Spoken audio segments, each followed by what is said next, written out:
Greetings. This is Frida Ridamancha.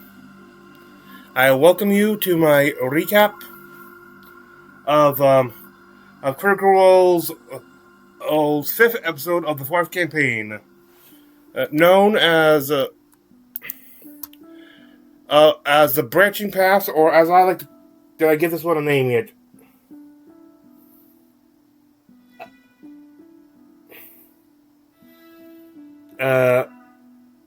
No, I did not. Never mind then. Before we continue, first I apologize for the lateness. As I said, the homebrew I specifically picked out to mark the end of the last one took many revisions, and I have had also quite a lot of computer issues with overheating and stuff. And just the screen not displaying anything. Like, you could detect the light coming out, but no. Anyway,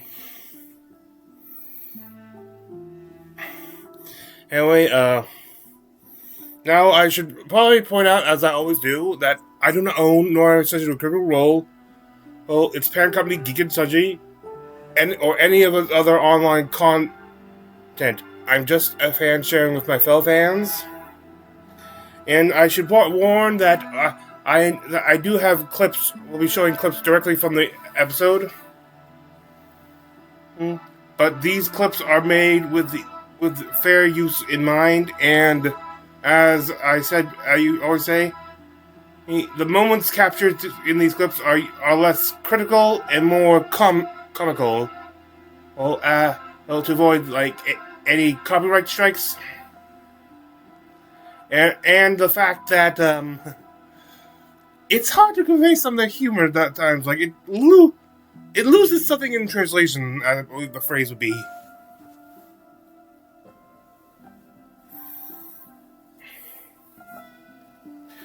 But anyway, as we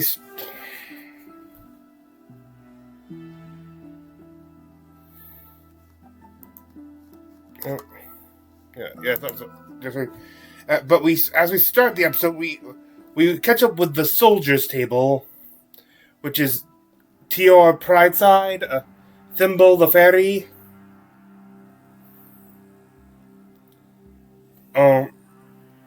Wikander Halavar, who at least used to be, but not sure, probably soon to be former future scion of the Condensed Creed, his aspirant Tyranny the Demon. Oh, and Cadigan, what's his last? Was it? Yeah, Cadigan Vale. Along with his loyal companion Wolf, the Wolf. They're technically are different spellings, but yeah, he admits no creativity. Anyway, we catch up with them traveling through the rain just after leaving Dalmakyar, the city of Dalmakyar, where the episodes so far before where all the previous episodes have been taking place in. I once had the power of speech.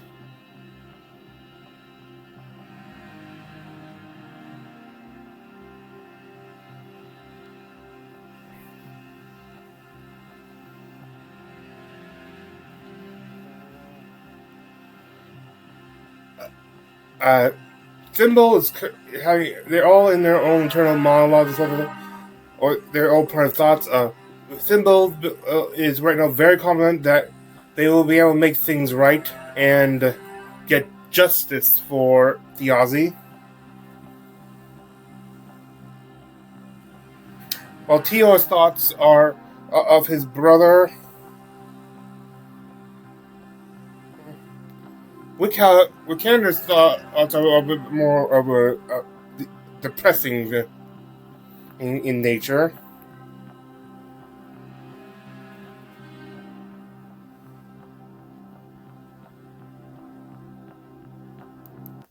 I have had. They fixed in the same direction as Wix.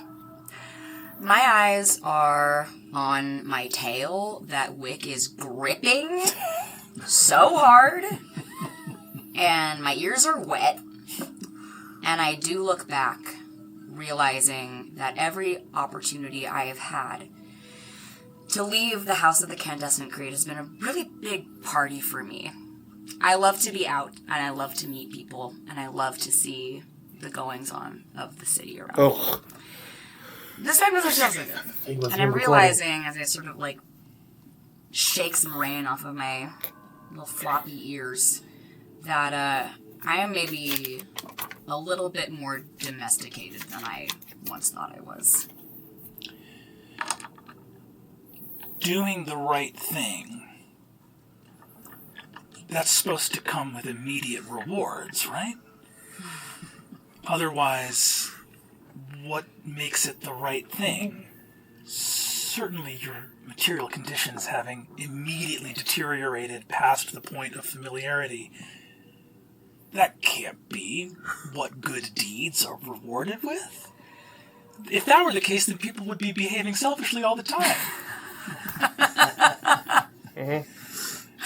Your ears slick to the side of your head, so soaked with rain, drooping down, matching the verticality of your horns, like a giant middle finger pointed to the sky overhead. Cadigan, you're returning to Timony.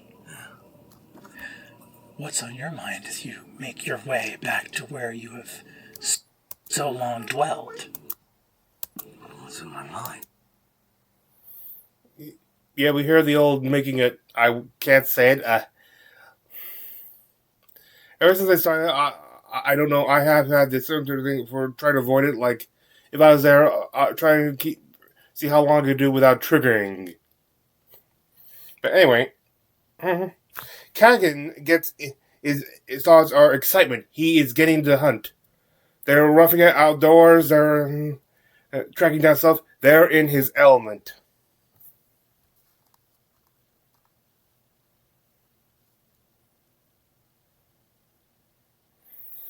Oh, before I continue, real quick, one thing I should note is while I having trouble, was able to watch all these episodes, the new episodes, this and next episode live when they were watched. It's this one though I had to cut it out early because I was getting very tired already, and it could go on for hours. Like it was already past 1:00 when it was airing. In my time. And all the other ones have gone well past 4 hours, so well past 2, like 1 going to 3. And so I got off. The one time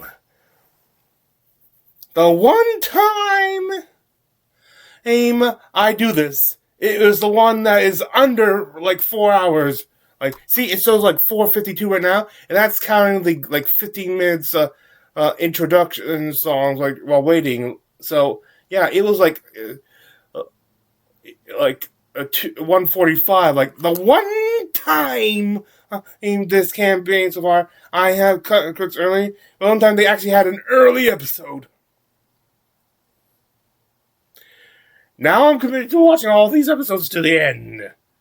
Pray for my sanity and my REM cycles. With that rant out of the way.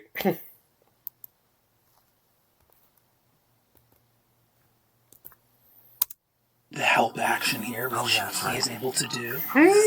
And we're going to roll as a group, which means that we take the higher of the two.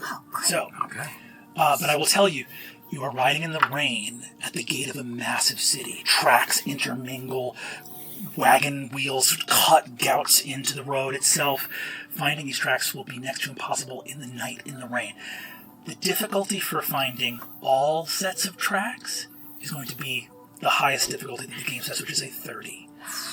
Finding one of them is going to be a 25, and finding some clue that lets you at least rule out some bad options will be a difficulty of 20. So, 30, 25, 20. I have guidance. Even if I did, I don't think I'm paying much attention. We're going to go ahead and roll because... We gotta roll like a 20. You gotta roll a crit in order to make this happen. Why don't we just do it? Here we go. Don't have to. You get to. Oh no. Oh, okay. I'm not. And you're rolling with advantage, Cadigan. Oh, that's right. Oh, because I you had get the advantage. help Okay, great. action. That was okay. That's good. With the +4, it's 19. 19. Oh, so So bad. One away. Oh. Riding off into the rain, Cadigan. Water. Hoof prints. Boot prints. Looking out. When the trail goes cold, a determined hunter has to move from what he can see to what he knows. You will have to think of what the choices Sid would have made were. And then you'll have to think if those choices would have been knowable by those who pursue him with deadly intent. And we'll get into that on tonight's episode of Critical Role. It stings! It stings! I forgot I do have guidance. Hey, and welcome to the Critical Role announcement God, this one. Playhouse! Back. Awesome! Thank you for joining us. Our sponsor tonight is the new video game from our dear friends at Ad Hoc Studio, Dispatch! And Sam lost his voice. So, instead, is there anyone here who knows Sam, perhaps intimately, who has decades of people confusing their voice for his? Matthew, I was born for this moment. Boo, I got you. From the groundbreaking team behind The Walking Dead, The Okay, Wolf sorry, Among yeah. Us, and Tales from the Borderlands comes a fresh take on interactive storytelling. Am I smiling wide enough? Dispatch! A workplace superhero comedy that puts you in the dispatch seat, coordinating a hilarious handful of trash-talking heroes. To celebrate the game, we set up our own call-in line to answer all your questions. And manning the phone line is our old friend, 80s sitcom icon, Gail. Looks like she's already fielding a call. Let's listen in. Dispatch game hotline. Gail rapping at you. What do you want? Who does the voices in the game? I ain't got no crudden idea, but I sure as Santa hope the hunkiest actor alive makes an appearance. Stephen Tobolowsky. Hello, hottie.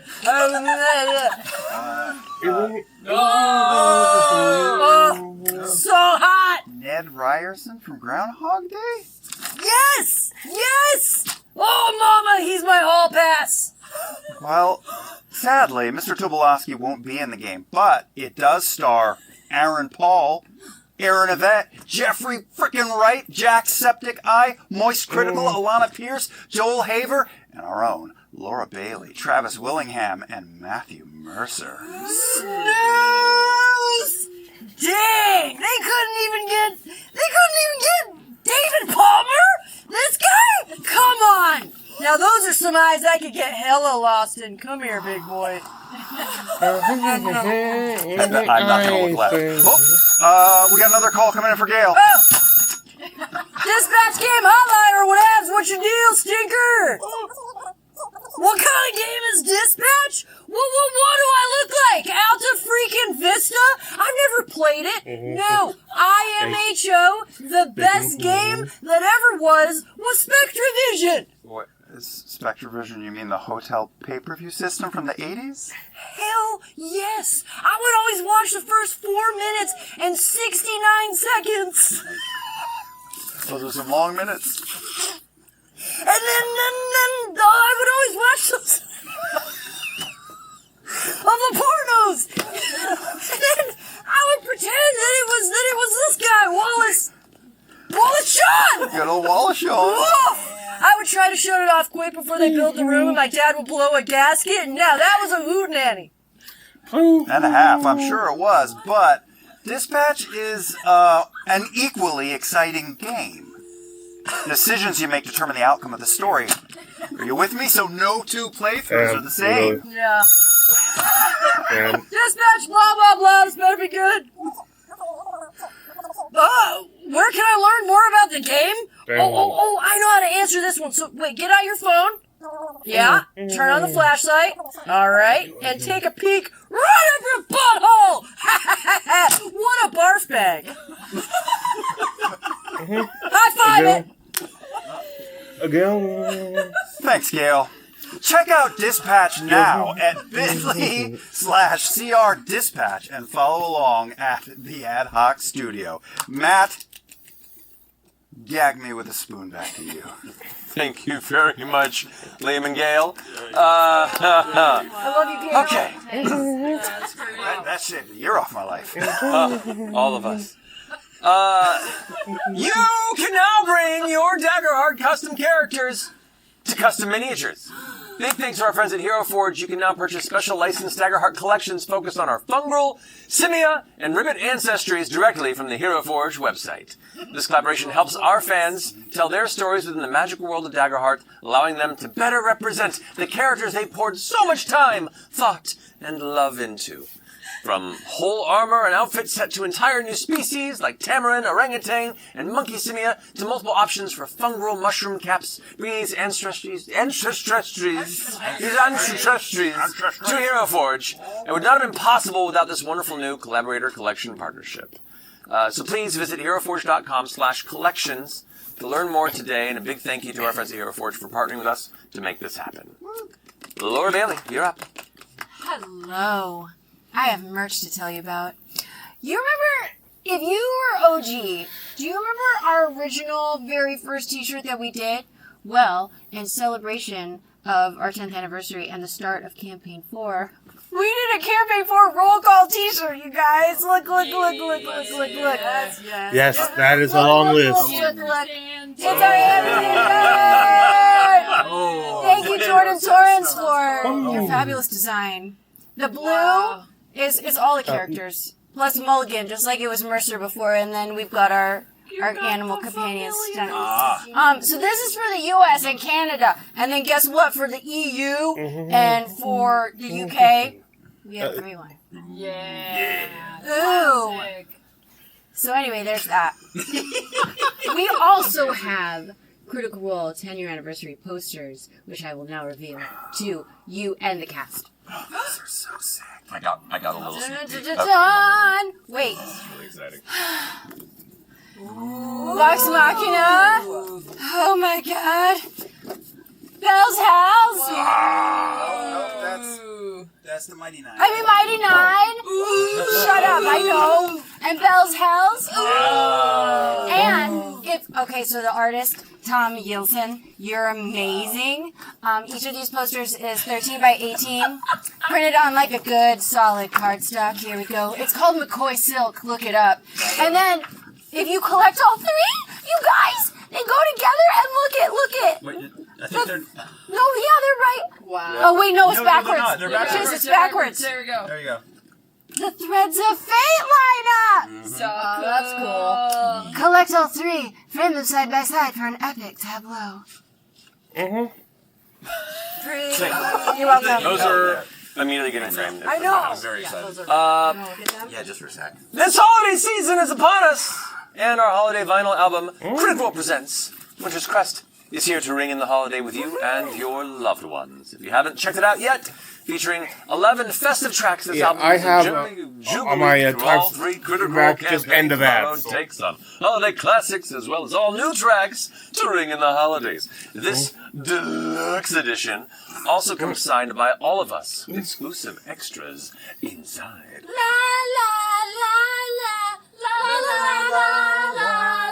It sounds better than this. Trust me. Yeah. You can find it on the US That's our Critical favorite Role. song. It's fine on the US Critical Role shop or ScanlanShortHaulMusic.com and listen to this to warm up for our 4th annual Critmas Can't Miss sale starting next Monday. Our biggest sale of the entire year, Laura.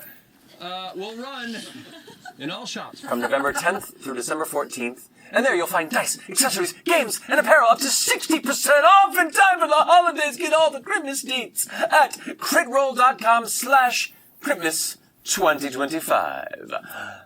Ashley and Liam, Oh man, yeah, we got some news. If you're looking for some reading material this holiday season, our friends at Dark Horse Comics have you covered with their humble bundle of Critical Role comics. Collection includes all 4 volumes of the prequel series Vox Machina Origins and the comic adaptation of the Mighty Nine. And the best part, in my humble opinion, is that every purchase supports the Critical Role Foundation. Wow. When you buy a humble bundle, you can choose how your money is divided between Dark Horse, CRF, and Humble Bundle. So, grab some deals on books while also doing a little good. And this bundle is available. Sorry. I'm bad at reading. It's available until Saturday, November 15th at 11 a.m. Pacific, so be sure to grab yours at humblebundle.com/critroll. Humba bumba. Humble Bundle. Awesome. I think with that, back to you.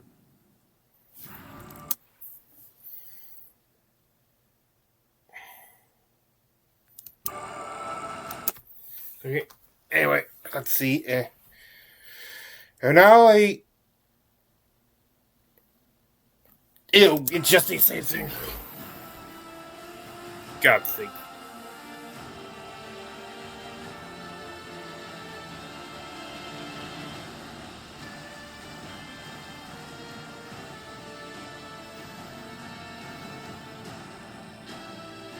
Is this the first time they had the intro? Watch out, intro, I should say.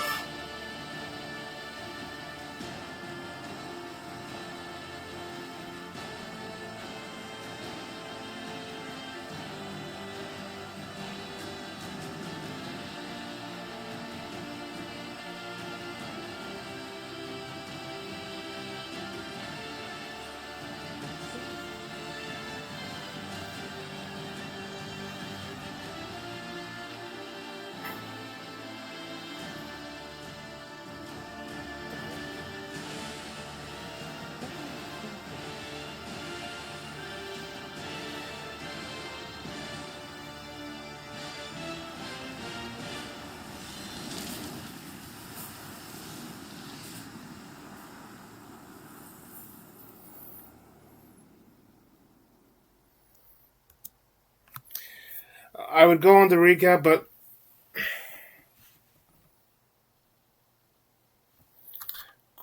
you already know. But you know the story already. Okay. We catch up with the two groups, the two other groups, the schemers and the seekers. And.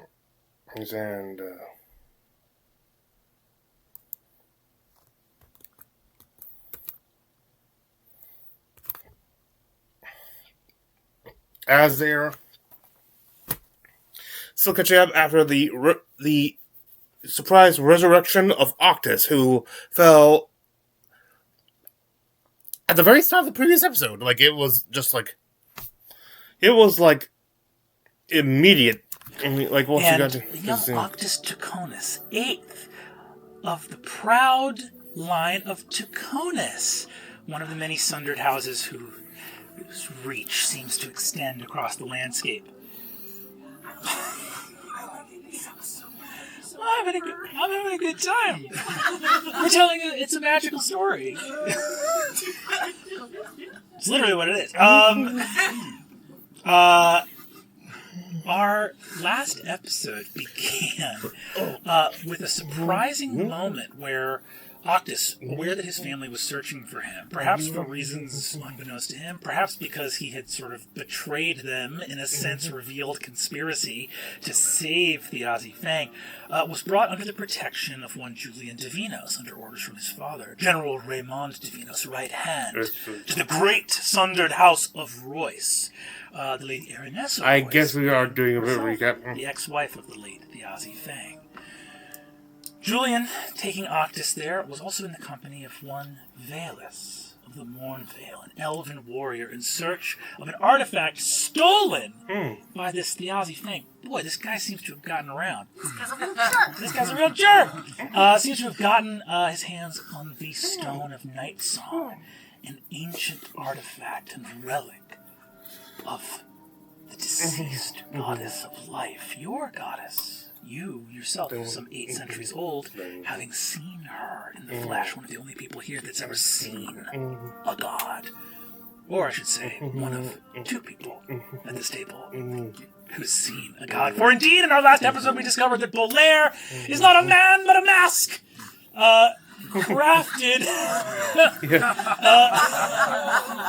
Thank you. Are we still talking about the game? Indeed, in the bowels of the Argonaut, Bolaire, his business aired out his dirty laundry left out to dry in a letter left to one Murray Magnesson of the Penteveral.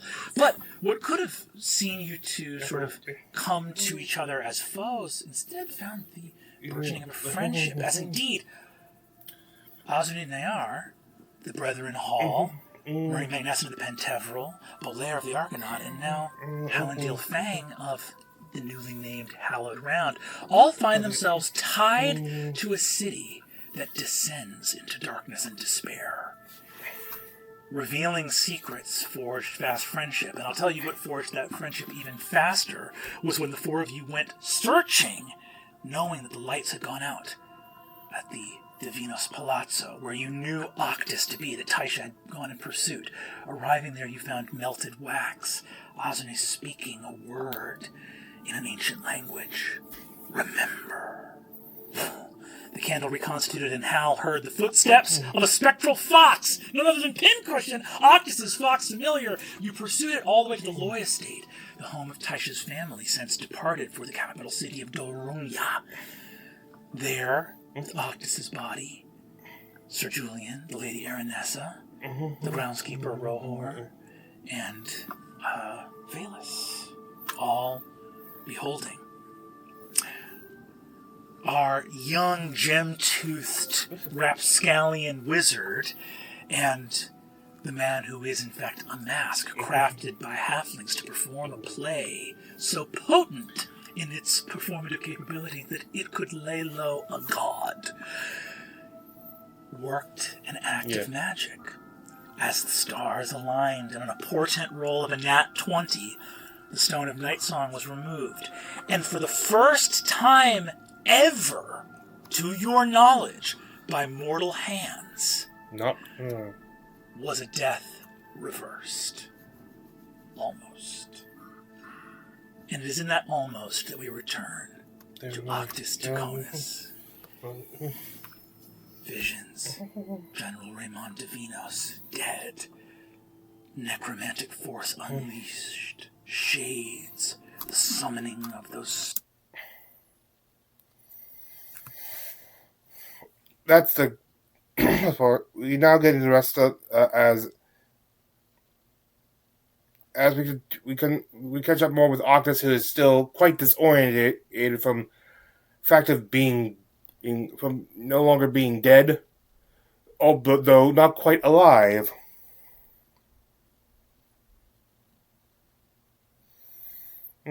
He can feel every movement from within his own body.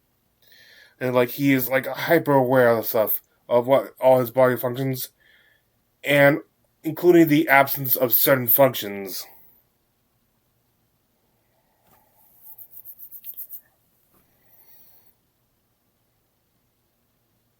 He has to.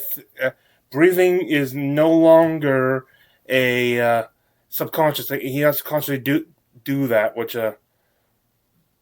But thankfully, he doesn't actually quite need to breathe anymore, because otherwise that would have been just too big of a handicap.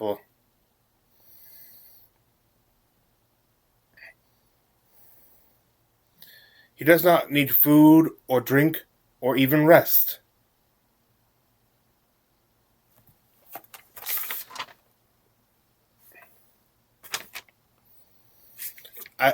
Though I think, I'm not sure if it's right now or later, it may have been even next episode that they talk about there, he can't rest, but it's not like he doesn't get tired, it's more like he's constantly tired and gets no relief.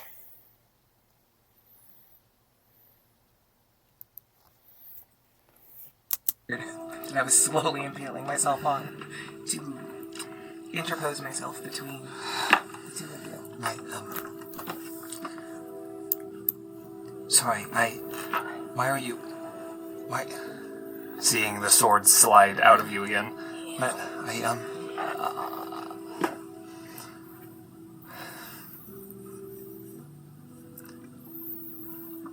I died? Oh, you were like dead. Your guts was all over the place. I mean, look at how much blood is over here. Okay. You have there's like a body trail. Okay, Murray. Alright, sorry. What did we miss? It's a little jumbled. But I'm so sorry.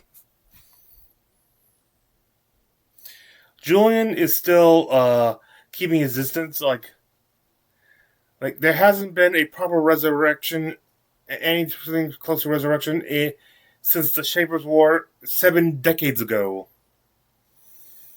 The only thing they've had is undeath, which he does show signs of, and the same type undeath, such as those who just decimated his house.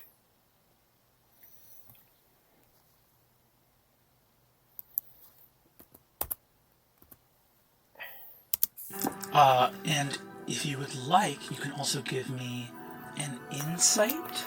But if you give me insight, I'm going to also ask for a wisdom saving throw. We're back. Do I want to do that? Do it, coward. Alright, I'm going to make an insight check and I'll make a wisdom saving throw. I have nothing in insight, let's go. Alright.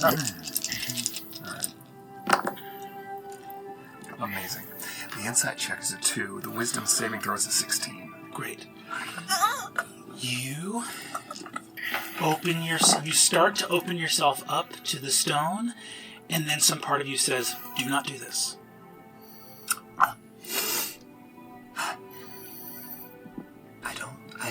I don't know why. I probably shouldn't touch that. It feels like there's gotta be... Like this stone is... your life essence, like your anchor. Now. Right. Sorry. This is a lot. Would Murray be educated enough to know, what a phylactery is? Look, the idea of, different talismans that creatures can put elements of their... give me Arcana. And actually, Belair, I'll ask for you to give Arcana as well in this moment, because you're both observing this thing. And then, Valus, I'll actually ask you for a religion check as well, if you guys are kind. 24. On a 24? No, 25. 25. 17 plus 8 is 25. Correct. Thank you. Jesus. I don't Very know. 25. On that 25 Arcana, give me some direction. What is the question that you are attempting to answer here? Or just the area of your interest? Sure. Knowing that there are liches or other mythical creatures who utilize phylacteries. Is this similar to this? Is it like an Uno reverse of a phylactery? Yes, with the exception that this thing was not created for that intended purpose. Right. I will say on a 25, this thing. The ritual, from what they can gather, so the ritual they do playing in the body was meant to destroy the stone. I think it is something which I was not expecting. They can also tell that based on how much the truth is that, and also with all the different things that are convenient and stuff, this was long planned. Perhaps maybe even beyond a year in advance.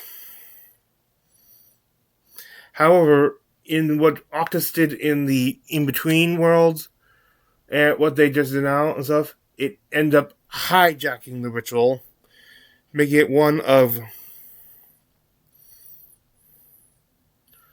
resurrection, not full resurrection. For as we said now, and as they use their to detect, they have determined that Noctis would now legally be considered undead. I believe they consider his name now be Hollow One.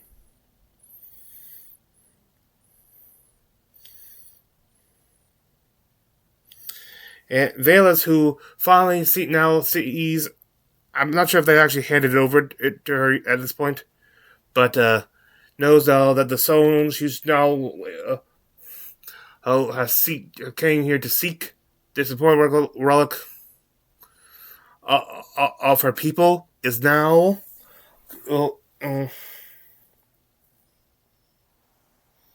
are now potentially irrevocably linked to Octus.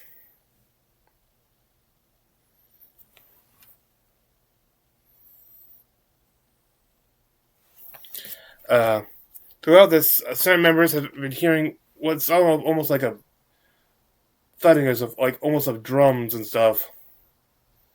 I think it's sort of Jumanji-esque, as they described it. They think that anyone who can hear that should probably stay away from that stone.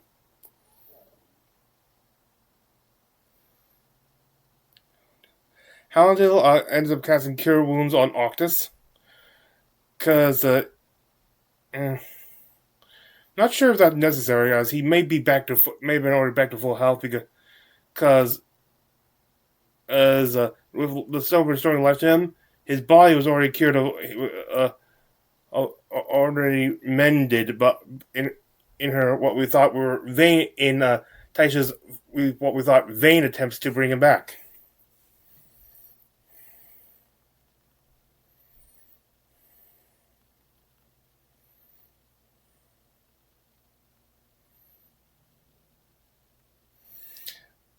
Azune, knowing that there's a good chance knowing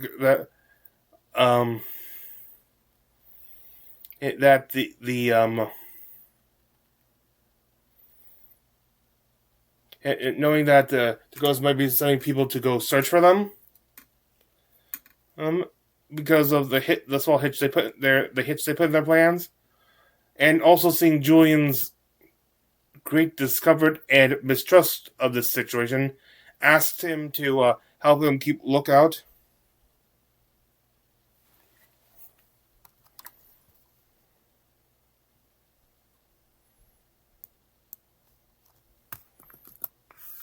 Who are you?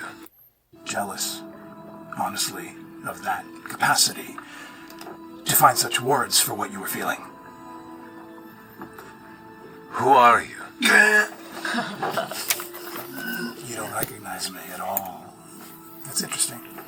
Should I? You should. No. We met a long, long time ago. And I'll speak to that in a moment, but first I need to know if you have a death wish, because as bold as what you did was, it was also incredibly foolish. You had a number of them already turning on you, and all they needed to do was act, and you would have been done. So are you just reckless, or do you have a death wish? I haven't decided yet. I don't know if you're going to have much time to decide, because the walls are closing in on us. And I know you don't trust anybody here, but there's not time to earn it. Right now, trust has to be a choice, and the earning of it will follow. And to answer your question in a bid to perhaps begin to earn your trust, I have seen you. The first time I met you, I will never forget. Because I was at Thiazi's side at the very end of the Falconers' Rebellion, and I remember everything very clearly as to how that all went down. Oh. And you don't remember me because your attention was never on me. And I wasn't the only one there. And I'm not coming here in this moment to do anything than extend a hand. The past has a very interesting way of coming back to the present. It never goes away. But I'm learning that we shouldn't always be held prisoner by it. So I want to offer you something. In exchange of what I offer, I want you to give the people in there a chance. Because we're all twisted in this fucked up thing together. And we're going to need each other. My offer. When the past comes to find you, you have my word that I will speak the story that you choose to tell.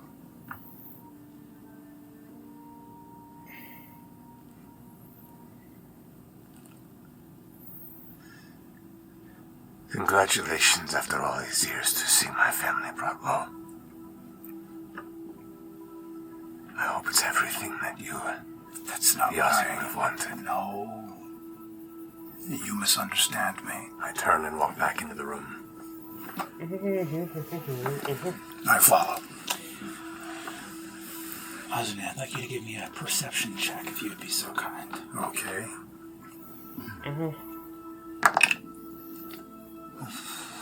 That was 13.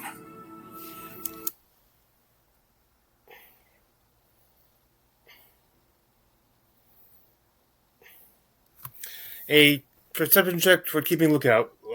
Not the best, so he doesn't think anyone's followed them, but we all know that with that type of role, there's room for error.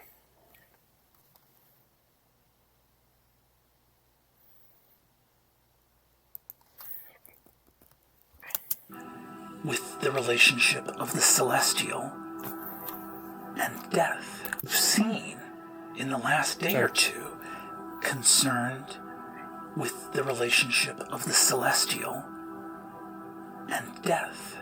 It's been a crazy 12 hours. The connection between the stone of Night Song, this thing which is unperturbed, even holding it in your mage hand, you still get an arcane sense of its heft, and you can just tell that if that were to sit in the palm of your hand, it would do some ancient dwarven thing in your heart. That would just be a good stone. That's a good stone. The feeling of a good.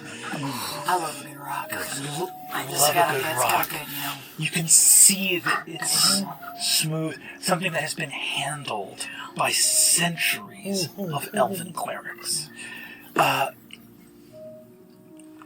In stark contrast to the reordered plates adorning the coffin, the box that you and Belair had studied. Old Balad, the Sister of Mists, who was herself a celestial related to Rowan, the trickster. That's something. These two artifacts would come into your periphery, two relics of the gods, so close in order to each other. What was Taconis up to, and what was Thiazi up to? You don't have answers to these questions, but out of thin air you've grasped a second thread. Well, I want to start talking about practical next steps. Right. What are we going to do? Your family. You don't know why, you don't know what. No. Are they going to come looking for you? I think under the umbrella that I have no fucking idea. I think they think I'm dead. So no. But if they figure out I'm not, yes. I wouldn't be so sure about that. Besides, like you said, even if they assume that you're dead now, I don't...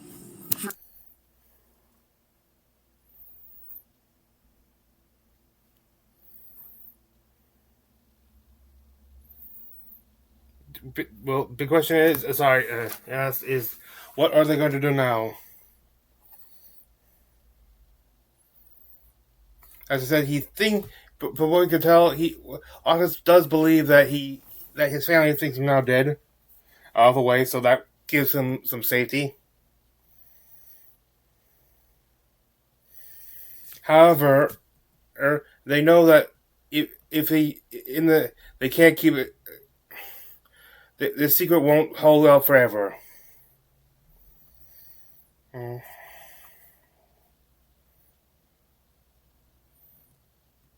The ones who came, who just joined the ones who took part of the battle, report what they found at the darkened plaza, which is nothing, no trace of any bodies or body parts or bodily fluids. It was in a short amount of time since since the fight happened. It's been totally cleansed of evidence of the conflict.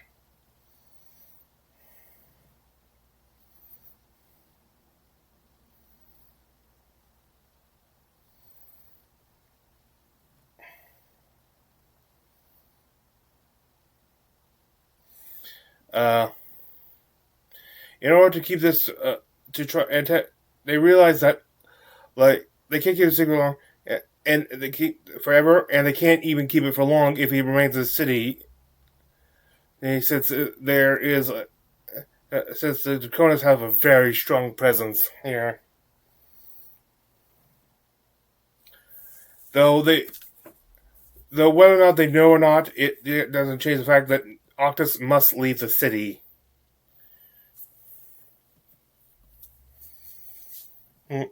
They do think now. The thing more of it, because of what he saw was there. That pale face saying over him, saying, "No, what's wrong with the boy? A Primus, you fool." When they hear that, it becomes clear that someone in Dakota's at this point probably knows that he is still alive, or that the ritual did not go smoothly, which means even if they can't infer that Octus this will bring Octus back, they'll still probably know that their attempt to destroy the stone is and come after that. So they gotta get both out. Both must be gone from the city, and keep out of the hands of the Conus forces.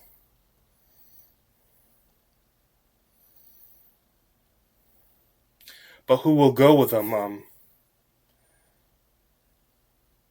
Valus might be a good choice because they also have, since they have to keep the stone out. Well, her entire reason for being there is the stone, so she needs to at least be able to guard it. They quickly ask though what he saw while he was, seeing them.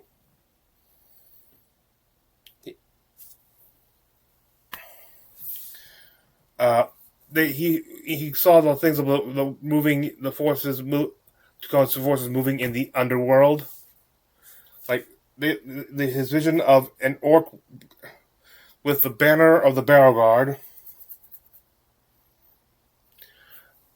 Whether it's in since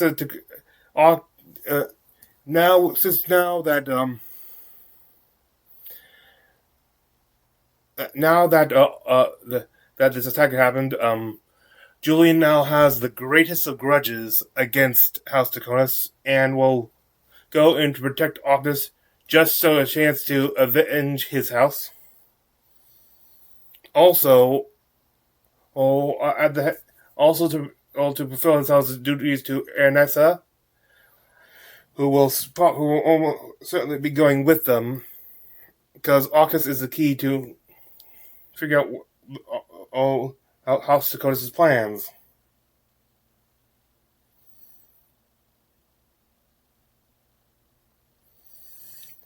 They suggest that perhaps going east. I'm trying to remember. Octus. Okay, Octus, Julian. I'm trying to remember. I think one of these other. Oh yeah.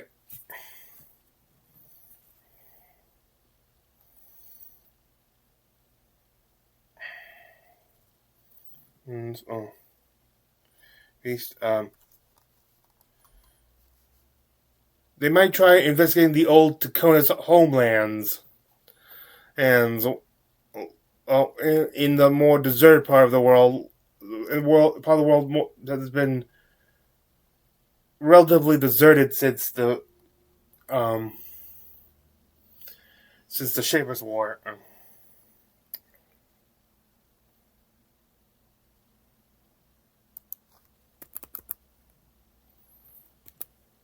The ancestral lands of the Takonas. That's the fallen Obradimian Empire. Yeah, there. East of the Kovrosi Mountains. Sometimes it's just gonna shut up and talk.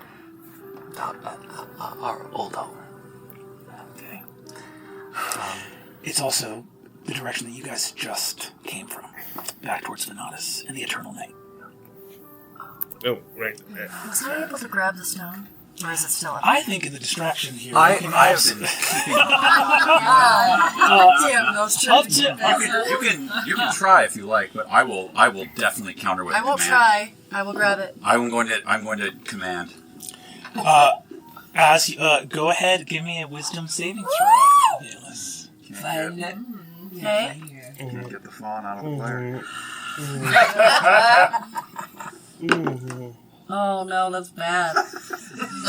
That's 12. This is your wisdom save? That's my wisdom save. Yeah. Do you have not that I'm going to do it here, but do you have a... Wait a minute!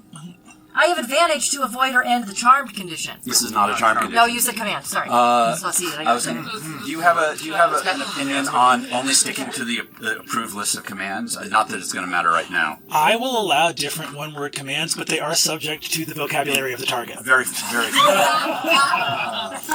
approved list of commands. Not that it's going to matter right now. I will allow different one-word commands, but they are subject to the vocabulary of the target. Very. Yeah, I've known about like one of the I remember like the way to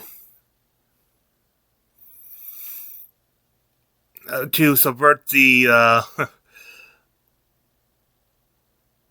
the command that is phrased in an alternative word to approach. If you know, you know. That was very close. Crump at once!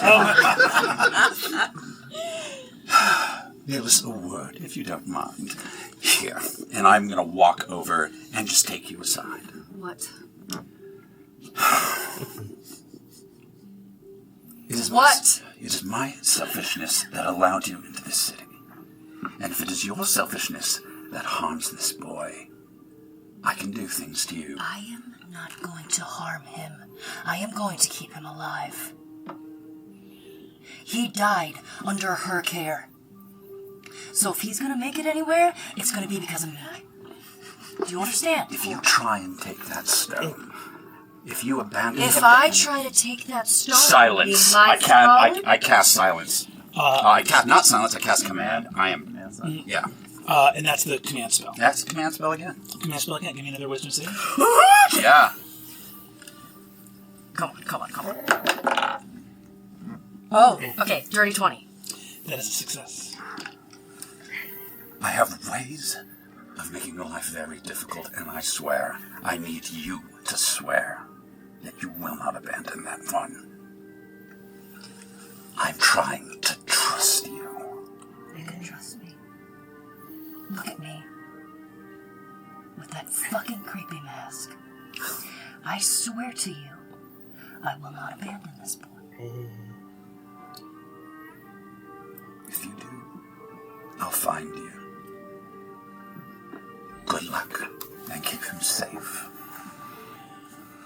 What do you care? I feel like this is going well. Oh.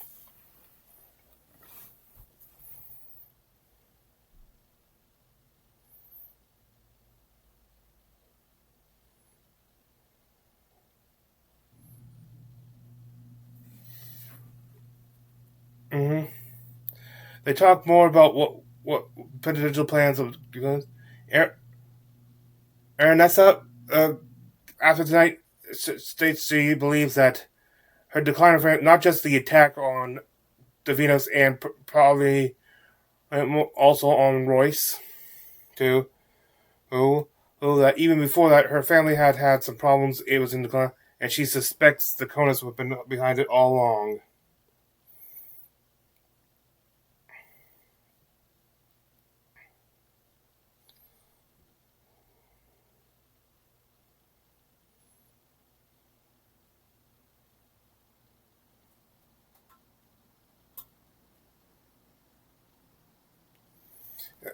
Octus's survival may be the only thing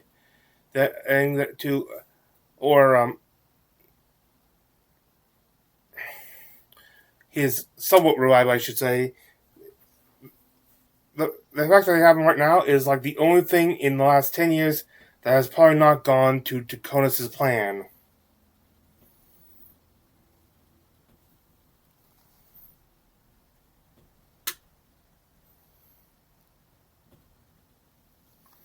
They will be hunted.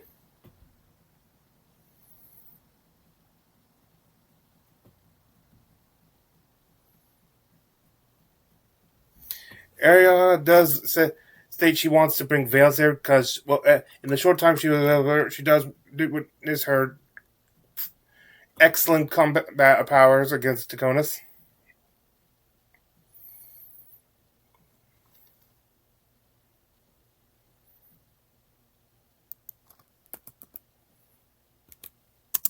Maybe you're just mostly dead.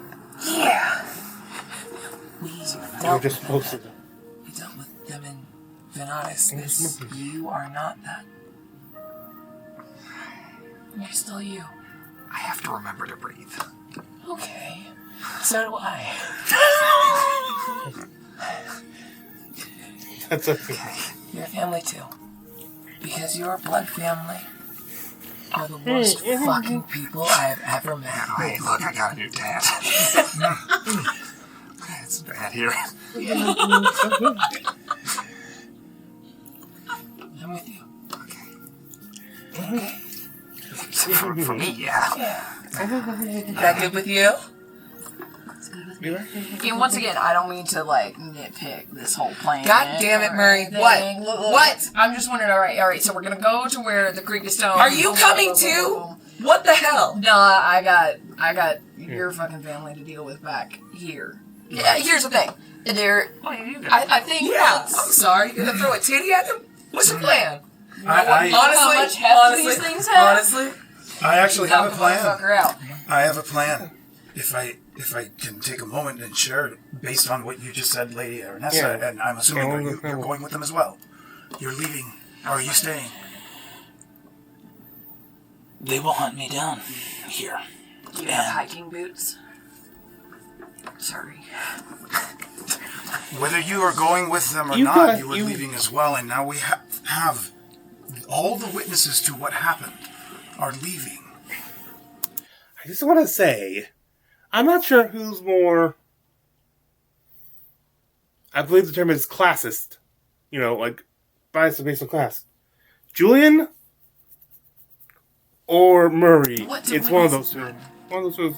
Something has changed in the city. Yes. It's about power. It's not about truth. Exactly. So hear me out. Lady Ernessa, you said something earlier about the Shapers' War, and you recognize that some of the houses were fighting alongside the gods, and some of the rebel houses were fighting against them. And here in Dolmakier, we have this mix of these houses. Halevar Taconis fought for the gods, and Royce and Cormoré and Einfassen, they fought against them. That was only 70 years ago. They're all acting independently, but they're all making moves at the same time. Cormoré is sinking their claws into the museum. Einfassen is taking over the Revolutionary Guard and the Arcane Marshals, and Taconis has come after the Penteru. They're not working together yet. They're working in parallel, and 70 years ago is not that long ago. They still have each other's blood on their hands. The only way that we'll survive here in Dolmakier is if we find a way to create a wedge between them and have them turn on each other. There's evidence right now of one of the priestly houses eliminating a rebel house. All we need is to plant the seed of suspicion. so that Einfassen and Cormorey think that they're next. So what you're suggesting is that some of you stay and be that wedge. I think you have a way to plant the seed that those of us that stay behind might then water. Okay, what else? You have a whisper campaign. Great. I do like this. You've never whispered a game. Very clever. It's true. So what do you need me to do? Anything that you can do to implicate your family and suggest that now that House Royce is gone, that Einfassen and Cormorey are meant to be next. Interesting. Octus, do you have a personal item that we could keep for the moment? Something simple. Sure. Are you still on the ground, by the way? Yeah, You have to stand up. I'm actually going to walk over and offer a hand. Thank you. It feels different now. I can't feel my legs. Yeah, I can give you something. Heard of your fox, maybe? Something that will keep better, right? Is that the only option? Once he's not together, they will decompose. Octus, you have a signet ring. I do. Yeah. Young man, it is a terrible thing to be singular, but it can eventually be beautiful, and one day I look forward to you returning and having a proper conversation of whatever it is you become.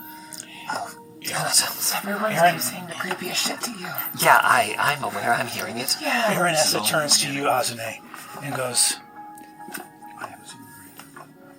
"You're right. But the reality is, we can't know which cards the other houses are playing face up and which they are playing face down. For me to walk to Rondes Einfassen and bring the story of what..." Yeah, they could go more and perhaps rally them against Taconis, but there's the chance that they were already made aware of. Yeah, we don't know if they aided it or at least were warned beforehand. Chose nothing. We don't know if they're already sided with Taconis.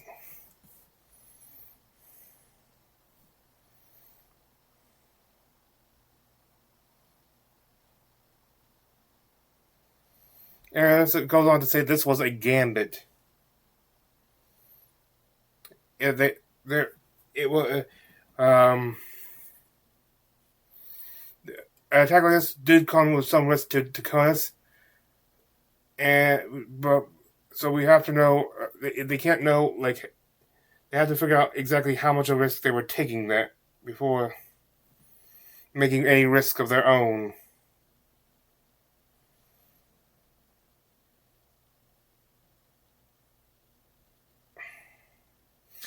The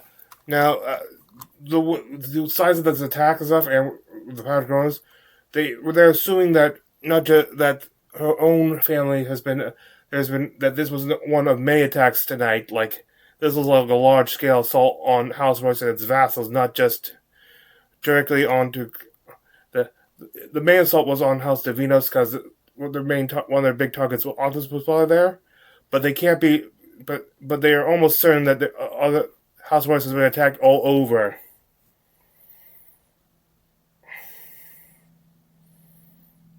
Avoid any chance of it coming out in retaliation.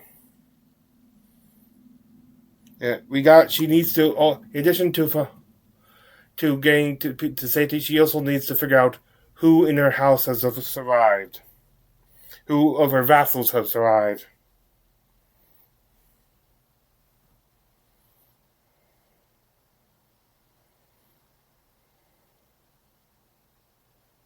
With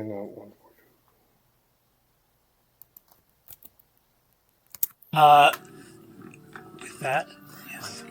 Yeah. Oh, guys, what are you doing? I got you. Everyone's there. The drama kids here. I know we don't know each other that well, and I was very surprised to see you when I woke up. It didn't make any sense, but now I get it. I'm gonna take notes. Yeah, you still have a thesis due at the end of the semester. Didn't make any sense, but now I get it. This is one of the best lines. I'm gonna take notes. Yeah, you still have a thesis due at the end of the semester. No, I fucking don't.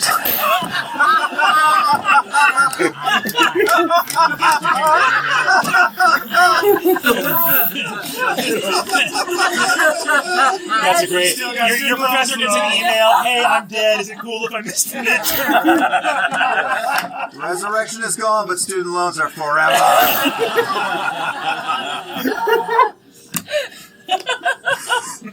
I'm going to keep very particular notes. I'm going to bring everything back because you're the only other wizard here. So we're going to figure this out, especially with whatever that stone is. I want to know because now it's part of. Hey, that's very smart. You know, I didn't interact with you much. I understand that I'm a rich kid who came into a school that you felt like was yours, and I was invading your personal space, and I understand that. Damn. It still didn't feel good. Yeah, no, kind of nailed it though. But you are a talented kid. I hope you know that. Thanks. That's really weird to hear coming from you, but I appreciate it. It's the only reason I didn't have your ass thrown out years ago. Well, great. You may not have earned your spot when you came in, but you showed your worth and you earned it over time. And I did respect that. Thanks. Many people from your ilk have issues looking to give the horse in the mouth. You were never like that. Well, I mean... Oh, God. I'm still too used to YouTube controls, not Twitch.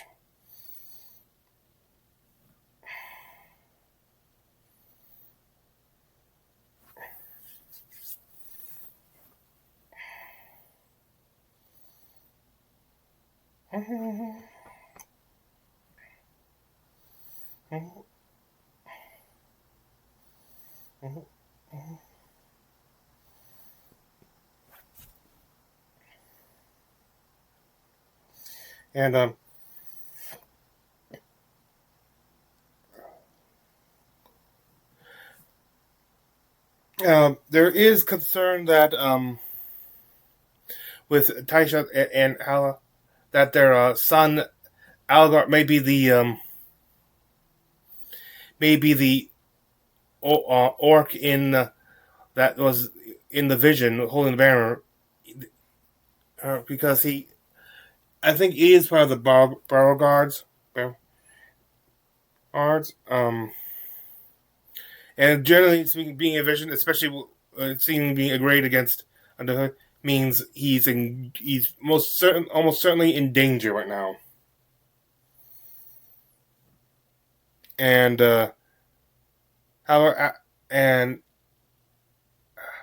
Hal asked Taisha to bring him home safe, because he has to stay in the city.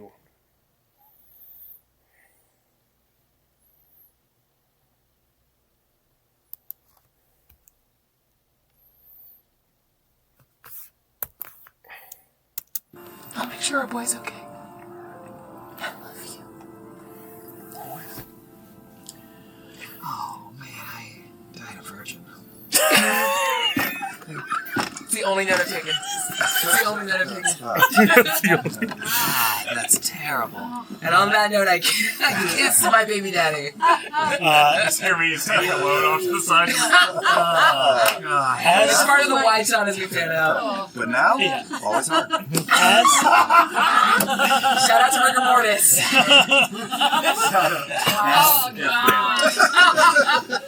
No. Oh, God.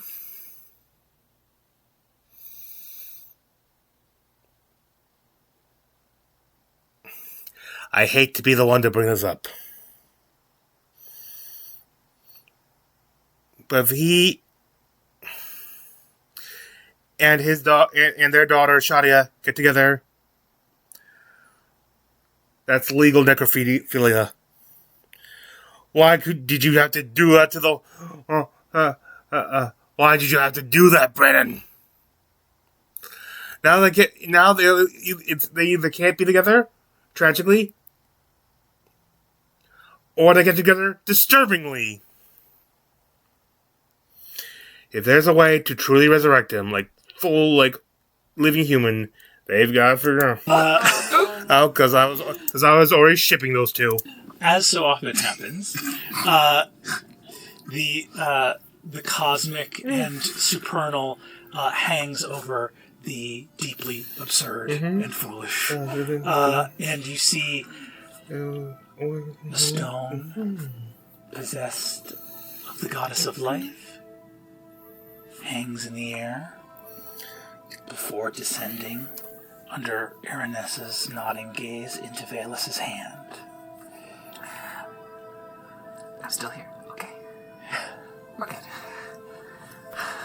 The mother and father vow to protect their children. The cosmic, the familial, the personal. It's always all tied up together.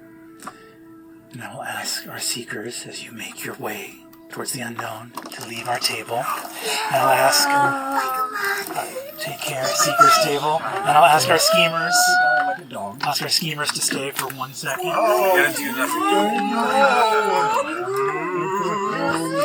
No promises. They'll do fine for me here. Ask them if you try.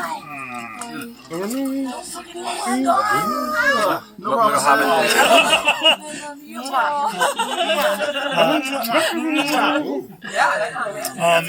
just in time for you to leave. Possessed of this relic, our seeker's table makes their way away, and standing in the courtyard as the sun begins to light the eastern horizon, the four of you look at each other. Every single one of you has work in less than 2 hours. Oh god. Circadian rhythm is going to be so thrown off. This is like the second sunrise I've seen. Yeah. I know the feeling, as I told you before,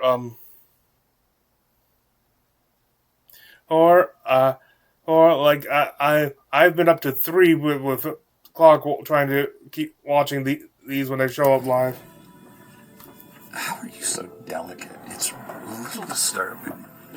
I should just kind of do that thing where I kind of prop up my boots and my arms a little bit. They're all muscle. Yeah. My delicate sensibilities.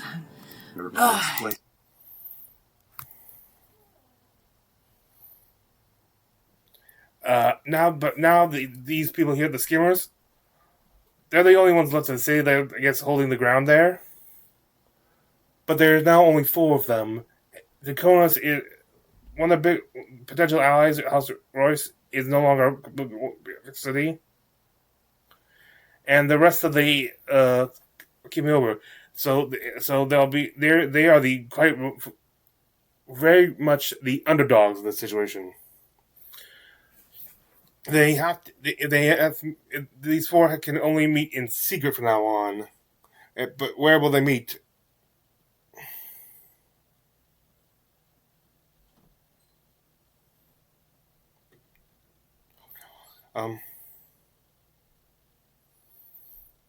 They actually quickly talk about just confirm they at this point they all know that based on his own talk that Belair brought in Valis the city, and he just basically engaged when they talk more about that he said he did it specifically to make things harder for the Aussie.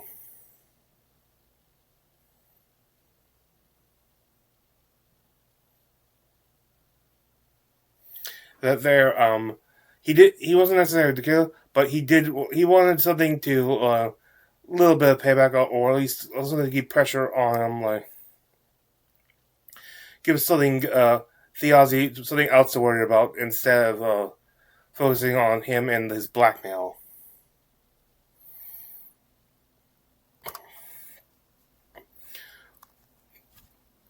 Though Bolair is offering to try to help them get information, for as he said, he runs out. It's an expensive endeavor. He's also but more important, he's also helping fund the construction of a new theater, big thing, which he like. So people think he might be a little short for cash, which means people will probably think that he can be bought, and he can get information out of them when they think they're trying to get him to work for them. Is the best way to gain trust. If the person thinks that making people think you're that desperate. But now it's time to get back to work.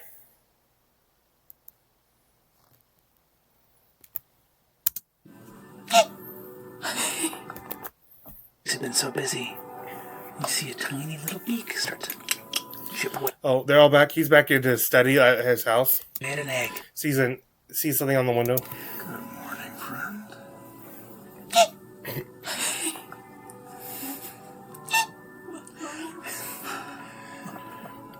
The sun rises over a gray city. Tough, in trouble, defiant, doomed, hopeful, hurt. This little bird sees its home city for the first time. It has to believe that there is something here worth fighting for. Your story's just getting started. The magpie flutters off to one side as you look out at your city. And that's where we'll take our break. Magpie knows too much. Kill it. What you seen? God, this is dark. Magpie thought it was food. I love a good magpie. Yeah. Cooling on the window. Pumpkin pie, blueberry pie, magpie. It has to be very fresh mag. What is it? What's the number? 32 blackbirds baking a pie? 4 and 20. 4 and 20. 4 and 20. Wow. That's a connection to my name. Which was a really great diner. Yeah, it That was. is no longer existing. It was one of my favorite diners. And Then it went on business. wow. Some of the history. Thanks, Brandon. Hell yeah, gang. That's great. Great. And then we go to break, and after it, we meet up with the soldiers' table on the trail of Tior's brother Sid, and on the trail of their own preservers, their own prey, Casimir. It took me a second to remember.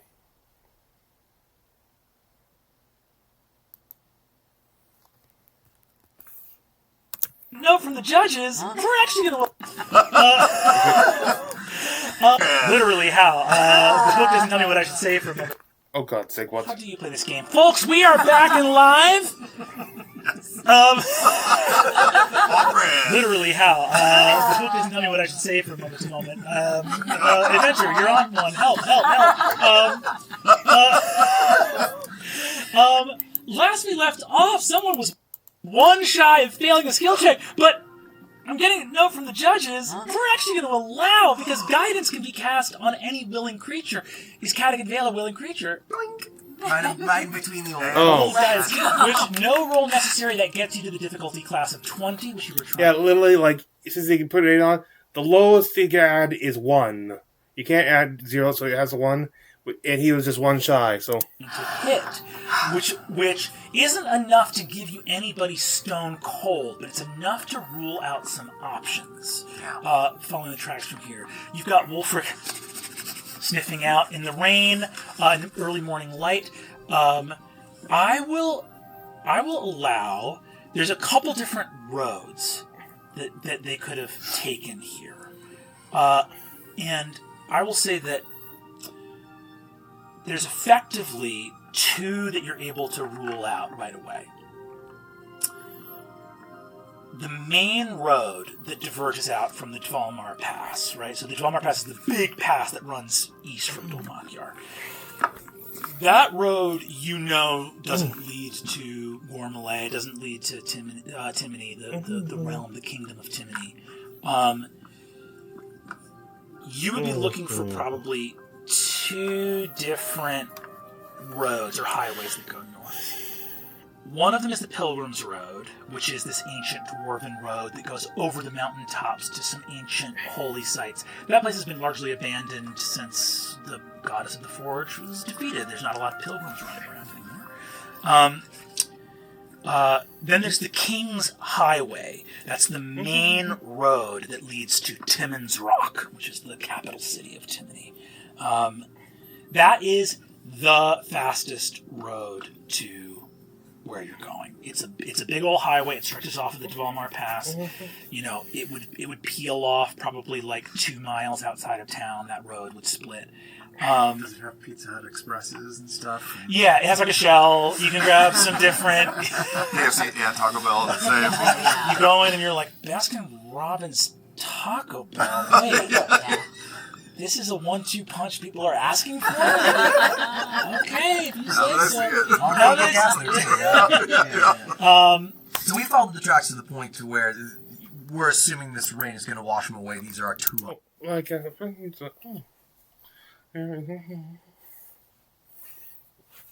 options. I think you follow the tracks long enough and you go, okay, Sid was running on foot.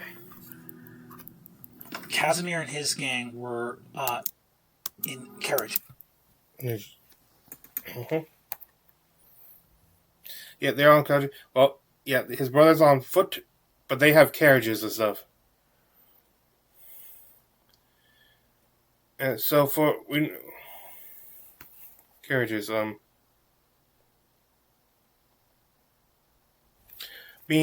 there will be 2 ways to proceed, like the King's Road, which gives you more faster travel, because it's clear path and stuff. But it's especially more advantageous for those on carriages, meaning, the forest path. That path, would be slower. It slows the people on foot, but it would be impossible to follow with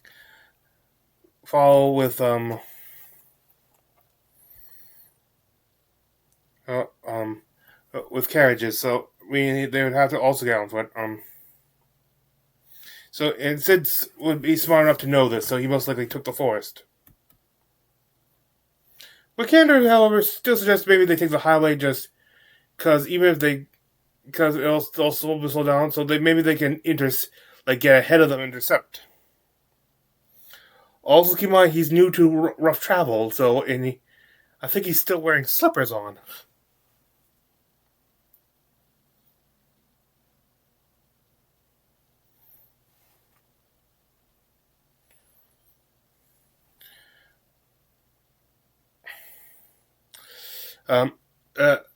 Tierney wants to bring up questions like, what is their story like if people question what they're out here for? Especially her, because he's clearly in the heraldry of House Halavar in the Condensing Creed, so is she now. Yeah, so what are the stories that they need to get that straight? Also, the big thing, who is the priority? Sid or Casimir?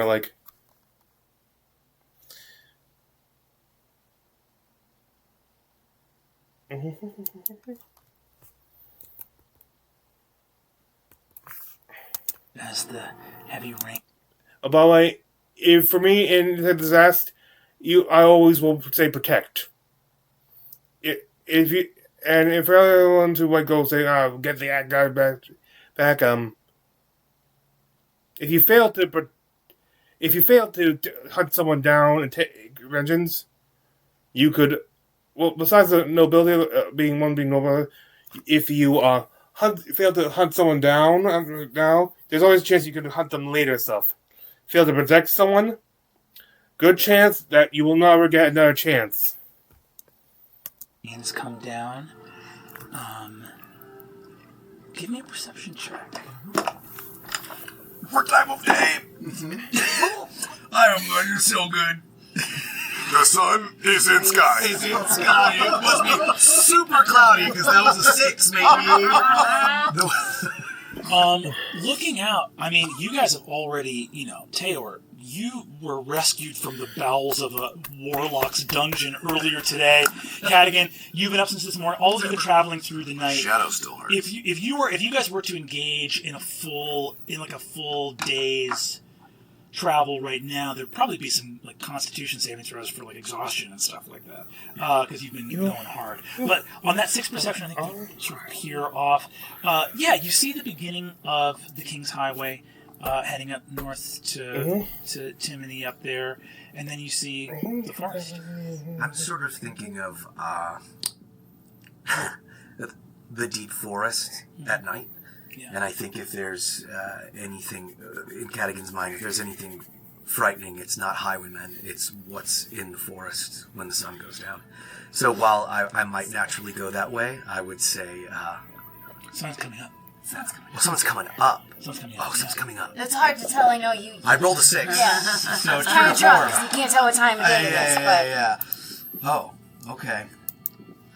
We are here to help each other, and so we'll go whichever way, whoever you are determined to find. Your pretty white outfits are going to get really dirty. And I am here to keep you alive. Thank you. I hope it won't come to that, and I don't foresee it will. I mean, we're just going to find your brother, and he'll be there, and there'll be a happy reunion of some sort, and then we can deal with Maya. These people you saved me from, that bisected my shadow, do you think they will not turn the world upside down looking for you and you? They will, and that's why we have to be really, really convincing that you're a good leader. I am a good leader. Yep. Time is very precious.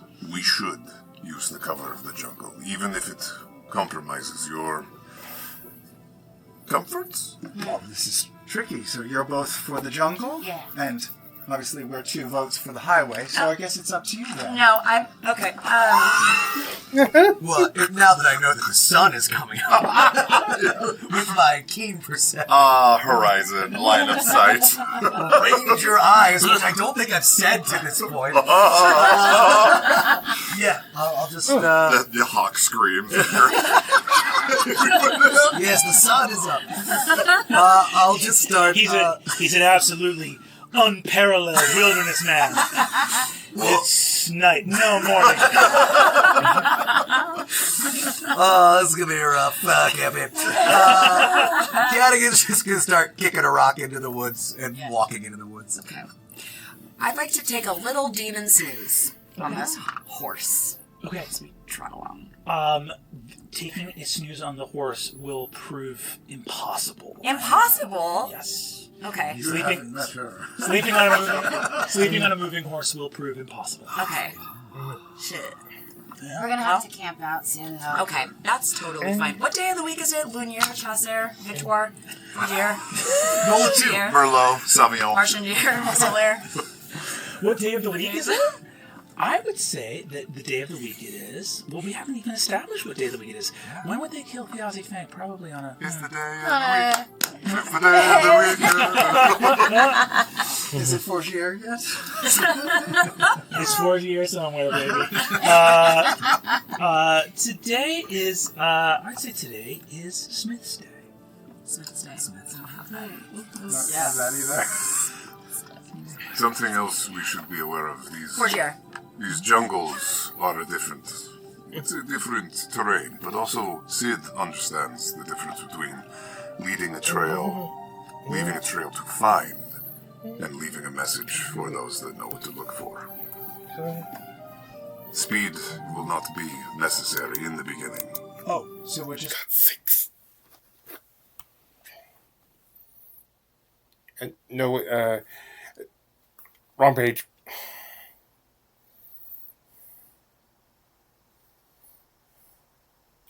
They end up deciding into the forest because even if they take the road to overhead them, they don't know where. Even if they get ahead of them using the road, they don't know where they'll emerge from, or they can't. Nor will they be able to be certain that since they do want to, will be trying to go after to protect Sid for almost before. They don't know if they'll catch up to him. His pursuers will catch up to him before he can get out of the woods.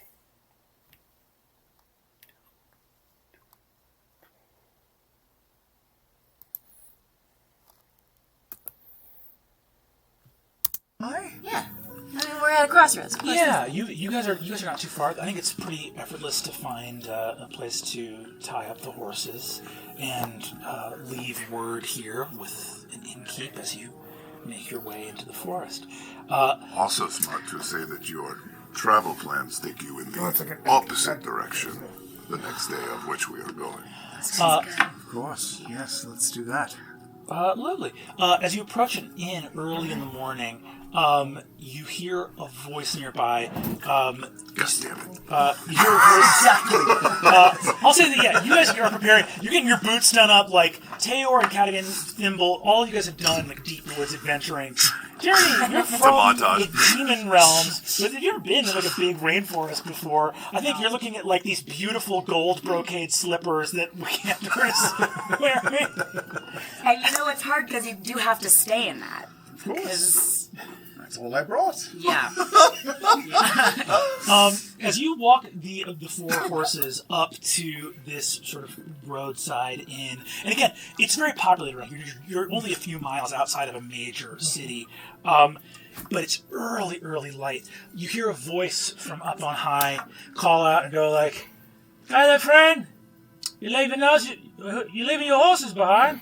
I'm sorry, could you enunciate just a little bit better? Up above you, swinging, you see swinging from a gibbet, which is one of the sort of like steel bird cage things. You see that there is a... That's what's on Crocs. What's that? Gibbet? Gibbet. That's what they put on Crocs. It's the name for the back thing of No, it's for this little thing. No, That's called Croc sport shoes have like this little plastic bullshit. Exactly. You'll learn in a couple of years. You're already a while. Yeah, They'll be covered. understood. So not that. High fantasy. You see that it is a cylindrical cage that criminals are kept in as they hang from kind of a gallows.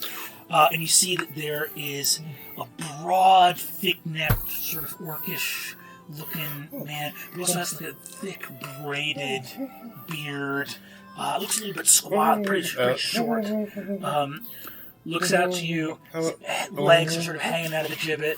He goes, "Hey there, friend." This is the prisoner talking? Yeah. Oh, may the light reach you, friend. How are you this morning? It can't be... I'm all right.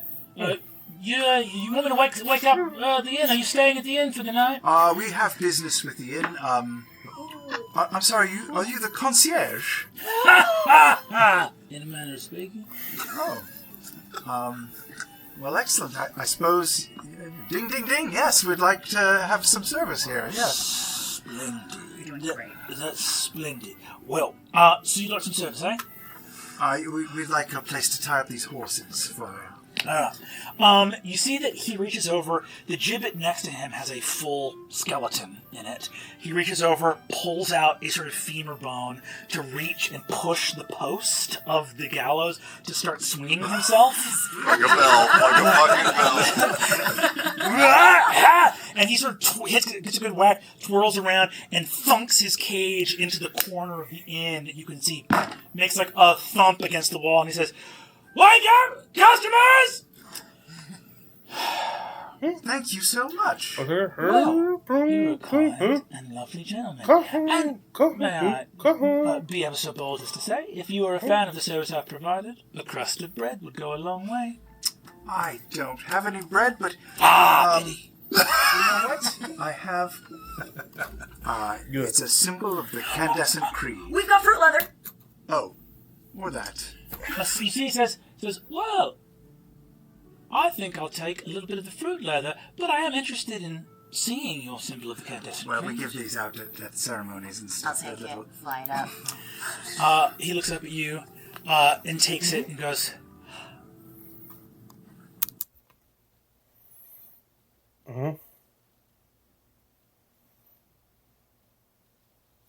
He recognizes Thimble. Oh, and yeah, I probably didn't write that name down. Yeah, I remember having to guess the name of this.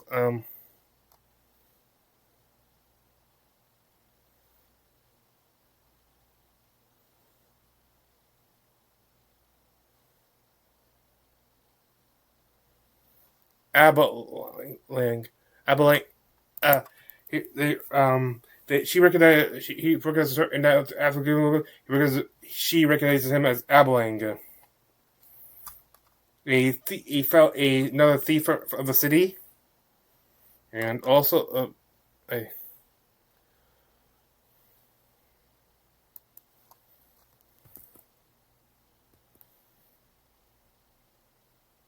Thank you. Yeah.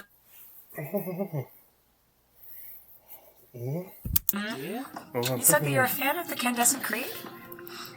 May the light do as he said. Yeah, I agree. I'm an aspirant also, so same wavelength. Lovely. So you're a devotee. Yeah. Is that made challenging vis-a-vis, Oh, my being a demon? Yeah. No, it's super easy actually. This guy, he's helping me out so good, and may the beam reach you, and I feel... And you're Mr. Candescent. I'm Nick Halevar. He's Nick. He says, Nick Halevar. You're a member of the Halevar family. Wow. Wow. Schmon Rockefeller. Give me a deception. Natural 20. Whoa! So he says, Nicholas Halevar. That's me. Splendid. Well, it's a pleasure. May I ask why you're depositing such fine steeds here at the Black Heron? We're going on a little bit of a journey with my friends here into the wilderness. In that way, we're going that. I'm so sorry. I'm so sorry. We're friends with Thimble. She is escorting us. We're going on an adventure. And we're going on an adventure. And we're here doing R&D, basically, to spread the word. And just, I'm so glad that you already have found the beam. Thimble's showing us around because, Truffle hunting. We're going truffle hunting. You and Nick Halevar with Thimble are going truffle hunting in the Darpshire Wood. It's part of the itinerary. Splendid. How much do I trust Abs? Give me an insight check. Fucking 0! I mean, maybe we work together. What was that? Nope. God, I'm like fucking shit! What is this, an insight? Insight. 10! I mean, you don't know this guy that well. Really? Yeah, truffle hunting is gonna be swell. Splendid. How long are you gonna be in here for? Well, I've been told that I'm to remain in this gibbet until I am in the same condition as my silent friend. He gestures to the skeleton next to him. That's a long You time. want help getting out? I would be delighted for help getting out. Can I look at the lock? You take one look at it. Yes, absolutely. It is extremely. It's the whole thing that makes it impossible to pick is that it's 15 feet in the air, and he doesn't have any tools. Who are the cops around here? What are the enforcers that would have put him in this job? Well, it sounds like this guy got grabbed by the Halavars themselves. It sounds like the same shit that's happening everywhere. Okay. You know, he looks around and says, we knocked over that caravan the night after we heard that they had grabbed the Aussie. So he knows that the Aussie got grabbed, and at this point, and after talking to more, he also knows that the execution was successful. Is that it shows that this Thimble manages to finesse the lock and freeze Abelang. He does report that he did see crow keepers go by on carriages.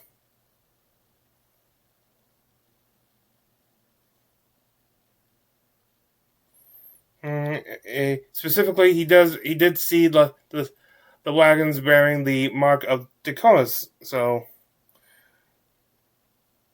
just show which. I'm not thinking at this point. I'm not sure if they already knew at this point, but at this point they realized that he was literally hired out by Kronos to betray Theazi.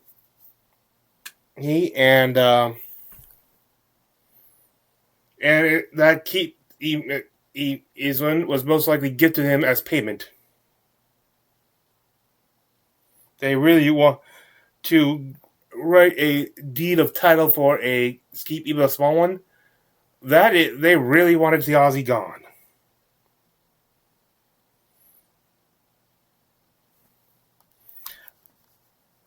Tior then uses his lay on hands to return some vitality to the newly freed.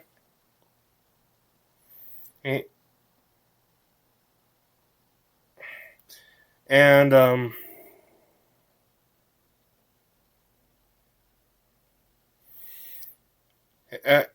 he's told and to sort of like thank them for what he says that they can use his name, claim to be his friends at the next tavern, and to get some help, or at the observatory, right in the woods. Observatory.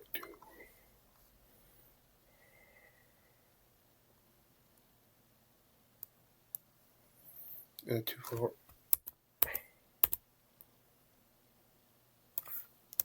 These horses, they're for anybody? Mm-hmm. Sure, we're using them. Very well. He unties them quickly, gets on one, farewell, and rides off. I hope it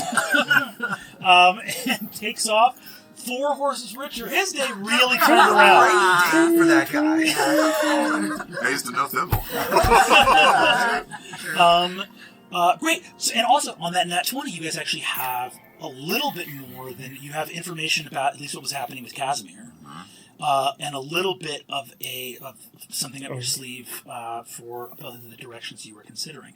The sun is rising, however, and there is a broken lock and an unsprung gibbet We here. should get out of here. Sure. Yeah. Yes. Which way are we going? Okay, Let's go. Was your brother a woodsman? Yes. More than a street traveler, and he would know better. Were we aware? Had we pieced it together that the Zakones were working with the crows?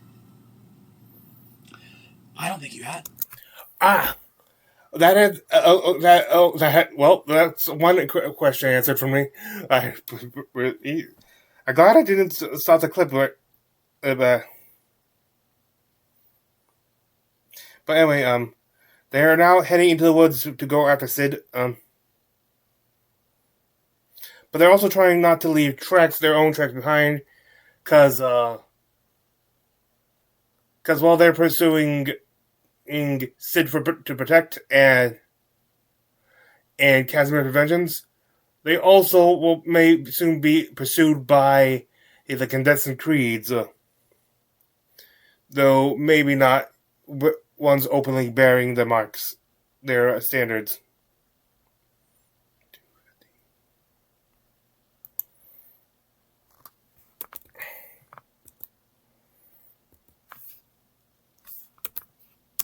You guide yourself? I did not use the help. 16, it's 20. Oh, wait, how many you... I did guide okay, myself. Okay. It's 20, 15, that's actually 21, but it's impossible. Okay, wait, no. Okay, wait. Here's the thing. I rolled 23, and I have a bardic inspiration that I haven't used yet. Okay. From Hal. Okay. Cheers. What number is that? A 6 or an 8? Is that a 6 or an 8? That is, from Hal, I believe it's a D6. Was it? So it's a D6. So you have a 23? You're going to get it anyway, I think. You might. Right? Yeah, you can roll a 1, which would be a 24. I'm rolling a 6 or You're an a 8? 6-sided die. All you got to do is not fuck it up completely. Just don't roll a 1, right? If I don't roll a 1, I'm okay. The brain doesn't hear negatives. Just say roll a 4. Baba boy! You can do it. Yeah. You're going to be so good. 3! I rolled a 3! You're redeemed.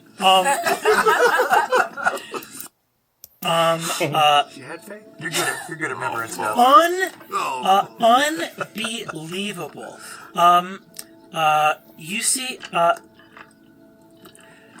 on a 23 survival, you are looking around all I around. roll higher than a 23. That's 26. I rolled a 26! Yeah. 26! On a 26 survival, I think that you are, as you're traveling, you're also feeding yourself off the lamp. Which for Cadigan is an easy prospect to keep you guys fed and watered. It's just your first day of travel as well, but you can feel if you're getting to the point where it's going to be a level of exhaustion if you don't find somewhere to rest. On 23, I think, or 26, you look down and see that there are a small series of cupped little clovers, each clover with 4 leaves holding a little drop of dew. And as you look down at this area, you get a sudden sense that there is someone very close by in the water. And on a 26 survival, looking at the tall shapes all around you, you see just under the surface of the water is a fairy. Hiding absolutely stock still, who makes eye contact with you on a 26 and goes, "Are you in danger?" Yeah. No. Not right now. Okay. You see that what you are looking at is a naiad, a little water. She is a fairy. She is also called a nixie sometimes. It's a little spring or brook fairy. She goes to talk with them. And she heads up, and Broomer, and this Nixie takes her underneath the water to creates a air bubble around her so they can talk.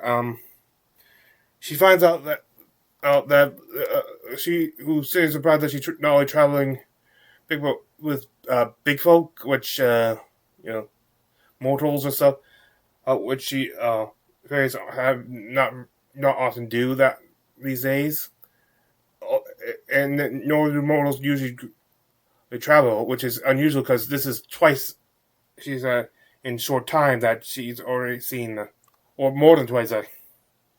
I think.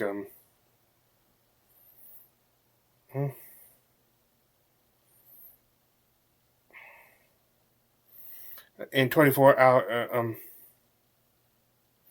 she tells more about the reptile stuff. We found out that Sid, before we confirmed that Sid is heading north to the northern fringes.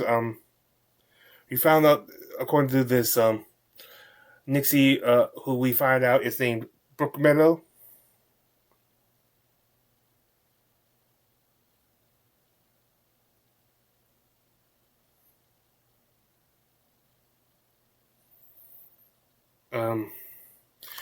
According to this, the border of this land is like 2 days trip north.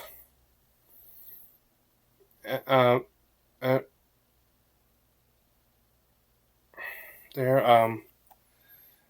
gotta learn to be better at reading my own writing. It does warn that there are dead, quote unquote, dead things in the woods, so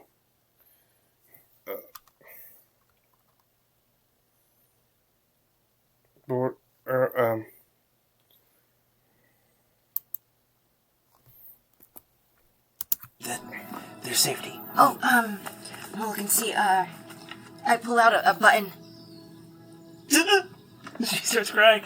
Is this for me? Yeah. Oh, it's wonderful. You're welcome. You could use it like a plate. Yeah. And then the holes could be where sauce comes out. It could be a hat. It could be a hat. Very resourceful, the fairies. She grabs your hands and just goes, "We're gonna make it." And she smiles and goes back down into the well and leaves you to emerge.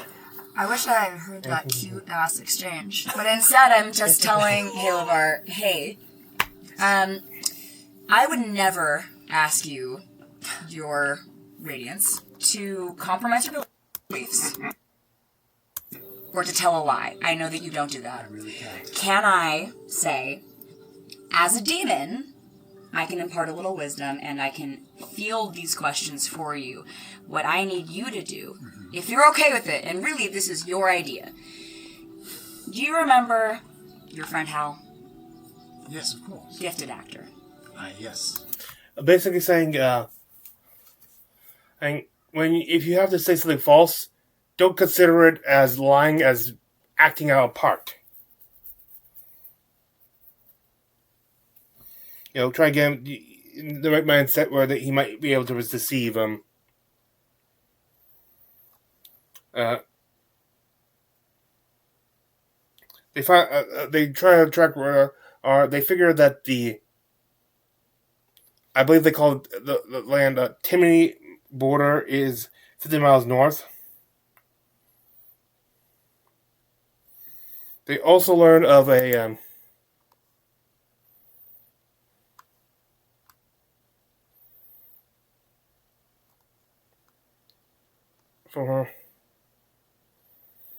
of a very safe point called Hathorn's Glade.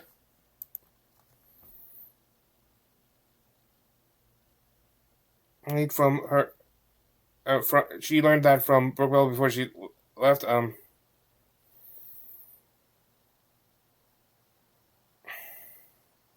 Unfortunately, since it's a safe point, it's very unlikely that it's unlikely that any non-fairies will be allowed in the glade.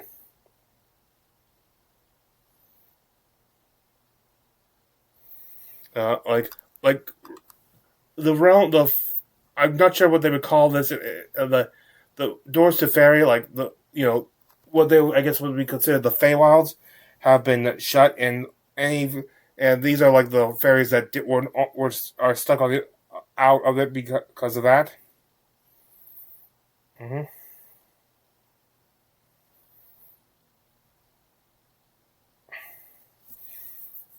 They decide to head toward, to make sure they have a safe point to rest, because they do now know that the undead wander the woods at night. To head to the tower, the observatory.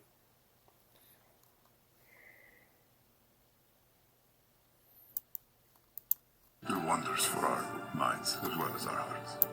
Makes no sense. Yeah. But we got an expert of the woods here. You can get us there, right? Hmm? Your dog and your dog? You can do it. Huh? Absolutely. Yeah. I believe him.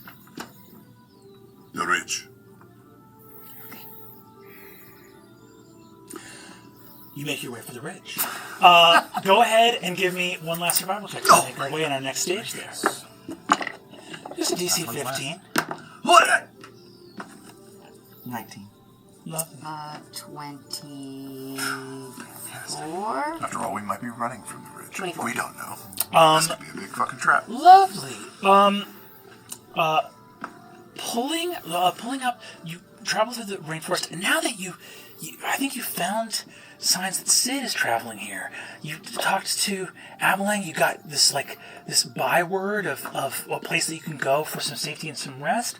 All of a sudden, I think, after the horrors, everything that happened in Dolmakyar, there's a certain degree of, you get off of the vortices of power, and all of a sudden you're finding regular people who are just trying to live a life and are probably helpful and good.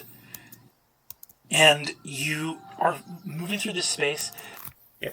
There's a lot less duplicity outside of this city.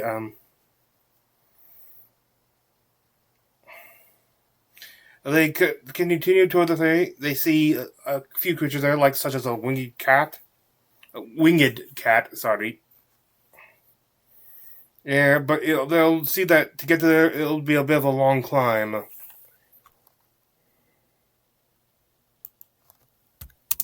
Great, 18, lovely. Come and save. Make it 15. 15. 17. 10 on the dot. 10 on the dot. Nobody takes a level of exhaustion. You guys have all been here before. Give me one more with disadvantage for your slippers. Natural 20. Oh! I did say with disadvantage, unfortunately. Oh, God. Again.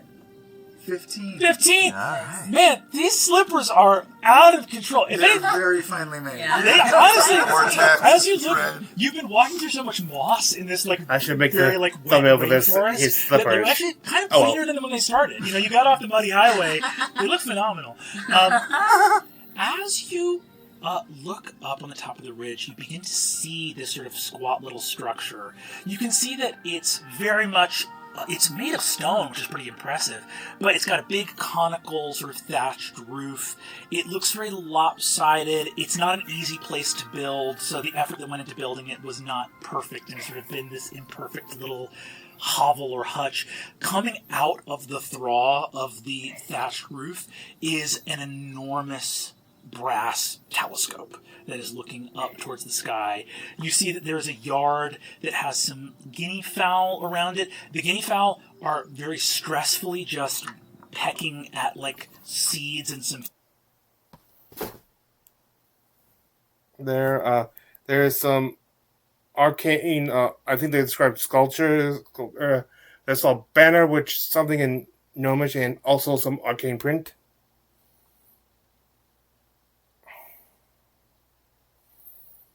There is some fireworks in the yard for some reason.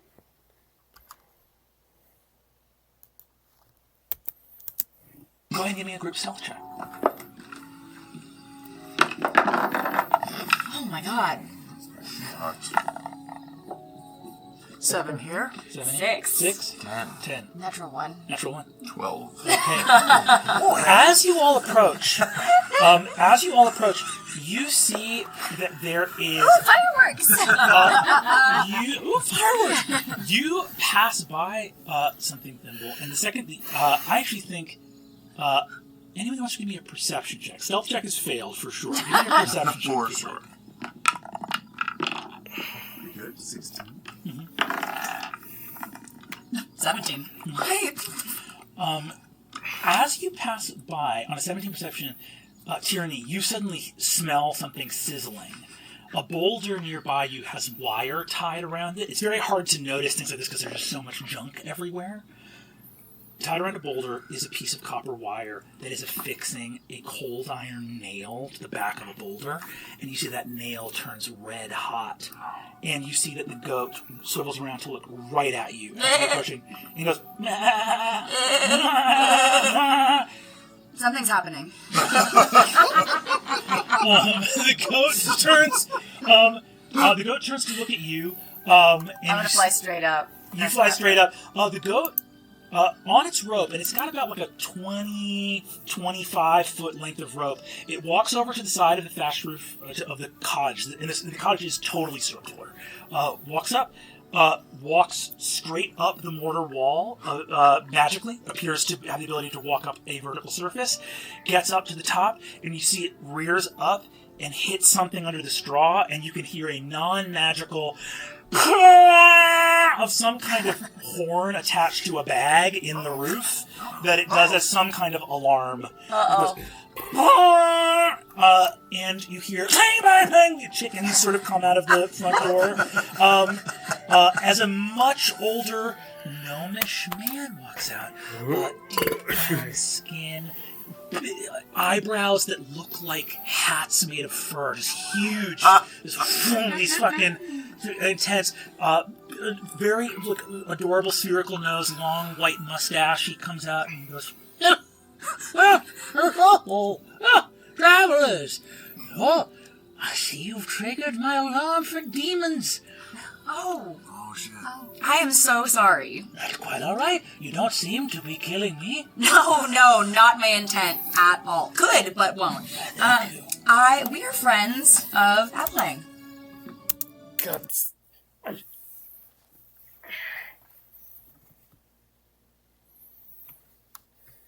Actually,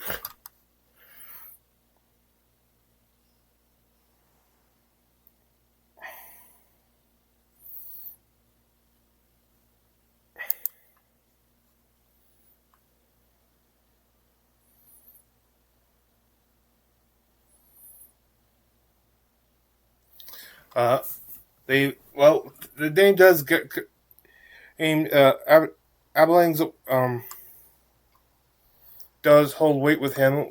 His name is Obid. Obid.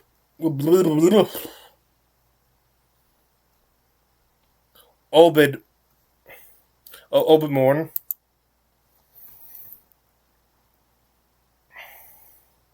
Does offer them some food and he's someone who's like watching like the effects of the what was it called the storm or something. So he also spent some time watching the highways.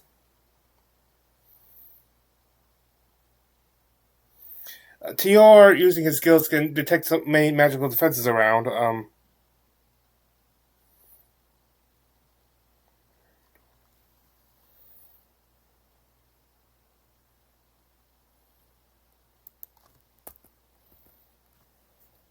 the stuff that's around it. It looks like the defenses this guy has set up in his own home. But nothing else that would worry or concern you here. He says, well, a friend of Aberlang is a friend of mine. Lord knows I'd be high and dry without his help. So by all means, please, how do you know Mr. Howell? We freed him from a gibbet. Oh, he lived! That also itself. It's a cage. I'm glad you did. Now, I thought she was like, of course you did. That, like, of course you did, fine. Up there, but the legs would go eventually. Well, by all means, it's not 3-star accommodations by any means. We don't mean to be an imposition. We simply need somewhere to rest before we're on our way. Safe from the undead? Yes. We all the deadfall traps are reset, so anything that would come up that was undead would, we'd have a rock fall. It's never really safe from the undead, and I'm half naked in the creek that runs by. I'm just like starting to washing myself in the creek that feeds the land. You see, he looks out and says, the bathing creek. It's our drinking. I've got a cat too. You see, he looks out and you see he says, "Oh, you've brought a wolf with you." Oh yeah, he's good. He's currently chasing your grouse around, but not in a murdery way, just in kind of a playful way. You see, he goes, well, all right. Be careful around those grouse. There's a false ledge on the other side of the cliff, and they often evade predators by going there and just falling over the edge. And, wow. Wolfric runs right back. Okay. They then enter the hut. The observatory. It's kind of more of a hut, really, but.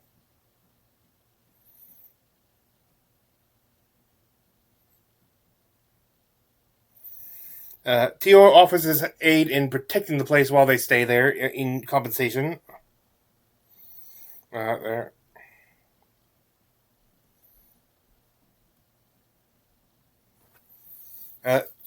We found out that this is actually where we find out that Obid is one who studies the clouds, especially those around the Barrow Down. I think that's what they call it.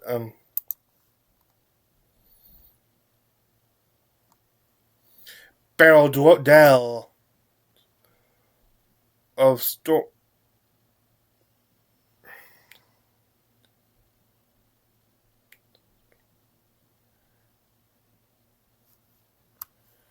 He observes whether the storms there are getting lessening or growing or shrinking. Not sure if they are. I forget if they actually said if it was increasing or not, but he does say they're at least getting worse. Whether or not they're increasing or if it's just intensity, I didn't actually put down.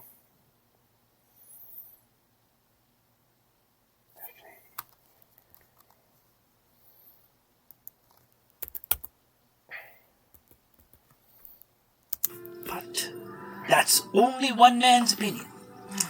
Do you ever use your telescope to spy on people and look in windows? I do. I would do that. No, not windows. Oh. But the roads. Yes, the roads. What's the craziest thing you've seen? Have you seen anything lately?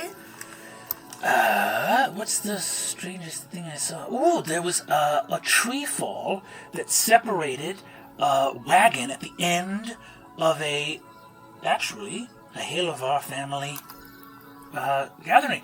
And the wagon was separated, and I think some bandits came out of the woods to knock it over. Yeah. The old tree fall. Well, you don't ever watch people kiss? Do you ever watch people kiss? Oh, that's so kind. I am a widower, and I've promised. So. Oh, that's so sweet. You were in love? I was. What I was her, still am. What was her name? Jasabi. Jasabi? Mm-hmm. She was my wife. For many, many years. And I think of her every day. Jasabi. Kaga's gonna walk outside and go take a look out on the take a shit off the top of the tower. On that false He's a man of the wilderness. He's not rude. He's gonna go just scan the perimeter outside. I'm gonna fly all around the house, just looking at all of the trash keys, all of the little things, looking at the windowsills, looking at the telescope, looking at everything. You take it all in. Give me an investigation check, if you'd be so kind. And do so with advantage, because you're spending plenty of time doing it. That is a 20. You're looking all around. As you look in the upstairs area, you see that it's his work area, but there's also what looks like a beautiful green and gold toy chest that you see is just brimming with small little, I say mechanical, but it really is sort of like little wooden clappers and rolling animals. There's deer and goats that have little wheels for legs and things like that. I get on one of them and use my wings to push it forward like a bike. No, that's so cute. Voice from another dimension. You know it. Is there an inscription on the bottom? A beautiful chest of toys, and you see that there are. You're looking around, and you also see that there are a lot of it's pretty packed with furniture downstairs and upstairs as well. And there's a lot of things that are armoires or wardrobes or chests and things like that that are pushed to the side and sealed up and kind of stacked on each other and look sort of cared for. He gets a big thing of porridge going and saying, "So again, your business is your own, but you're headed through the adoptiony, yes?"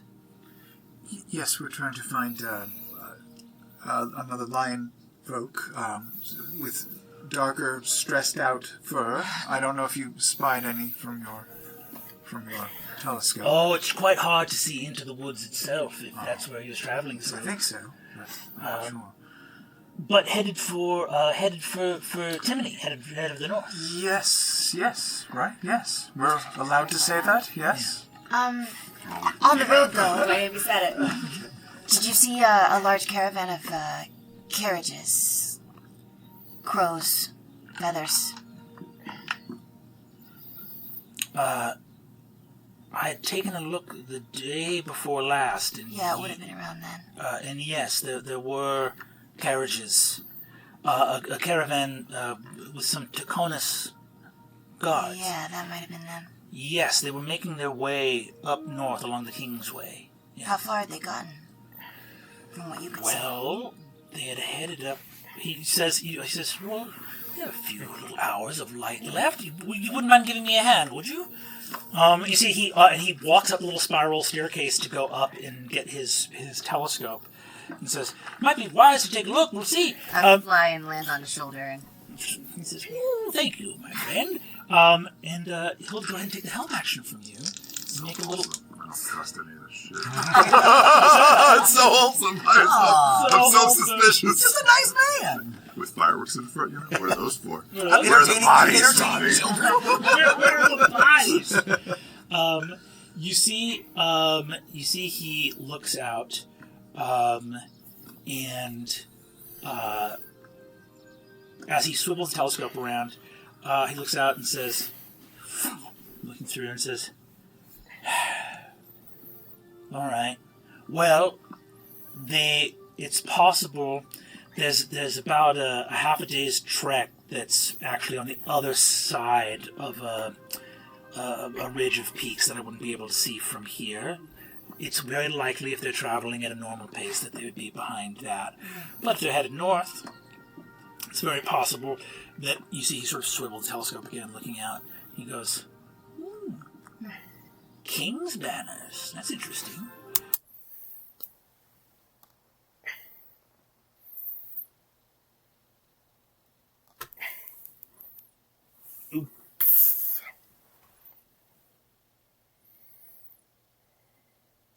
Yeah, you saw the King's Bears, which is actually like I think they're also because of what's on the bears known as the Hounds of Timony. He recommends staying the night, but having getting an early start. They asked where he knows all the children's toys, and they asked what they were. So, they were for his daughters when growing up.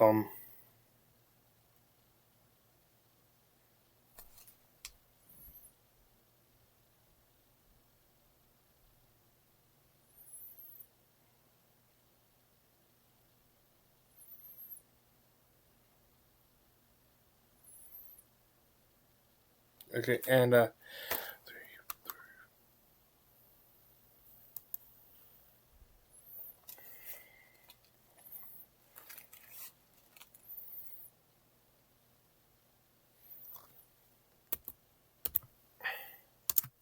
No, I don't get too many. It's been quiet for quite some time.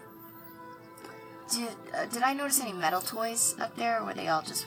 Were they wooden? I think you see a couple.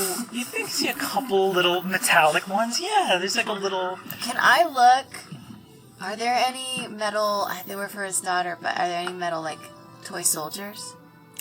You had that 20 investigation check, right? You see that looking over, there actually are some metal toy soldiers, but they're kept separately from the other toys. They're kept all in a drawer of a desk. You see like a little drawer that has some like little spears of some metallic looking tin soldiers in it. Hey, Albert, do you have any I'm gonna fly. She's currently looking for new weapons. You know, like right now she has.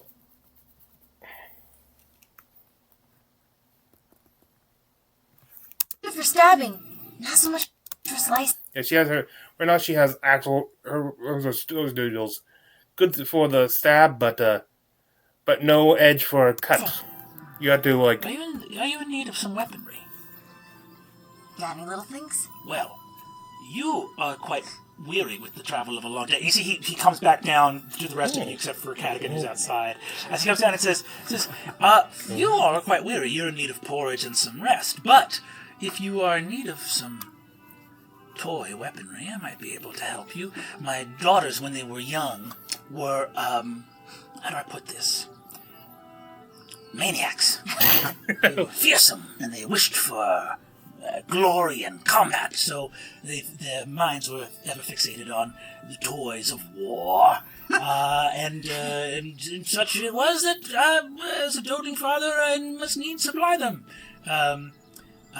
So, if you're looking for some toy weaponry that packs a little bit more of a wallop, I'd be excited to see what I can rustle up. I would love that.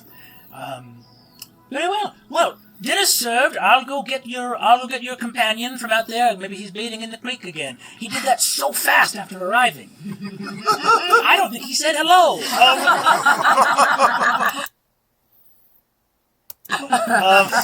You see, always looking out for our dead. Was there any, as I was sort of peering out, is there anything to be concerned about in the immediate area? Does this feel like a safe space as he sort of looks the perimeter over? Yeah, give me whatever skill check you want to associate with that, and if you want to use magic about it, you can as well. Okay. Very good. 17. Oops, sorry. Evening falls. They're starting to settle down. Obed is repairing the banner outside, like sewing up small tears.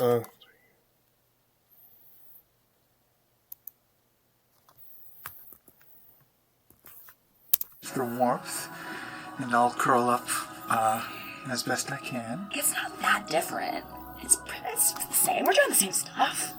Yes, I mean, so far, everyone we've met has been helpful, nice, honest. This sweet man, the criminal. I would have assumed that a criminal would be horrible, but he helped us a great deal. And then Thimble found this piece of stressful fur in the. Oh right, I forgot. I think I cut this and accidentally cut this joke. But when you go back, she the Brook Meadow, where the Naiad, the Nixie that gave the did not want her to reveal it, so she had to. So I found some fur that matches Sid, and there was all forest that was extremely knowledgeable, and they were going on this. I mean, we've had good fortune, but I think it's because we have positive spirits, we have honesty on our side, and I've been thinking all this nonsense with my family. It's what the scripture said from the Ember Eternalis, chapter 10.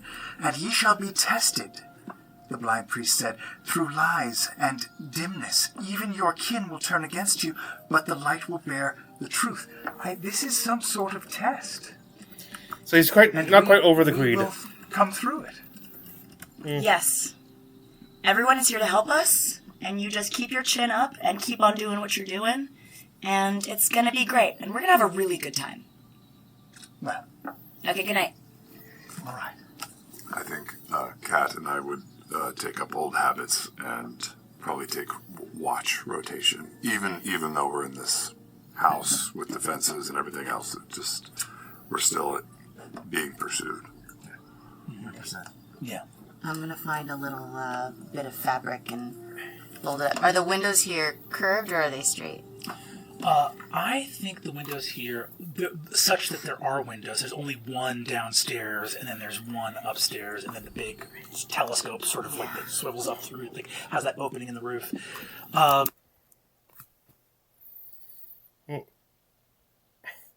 Tior, as they go to sleep, Tior and Kat decide to be the ones to take watch.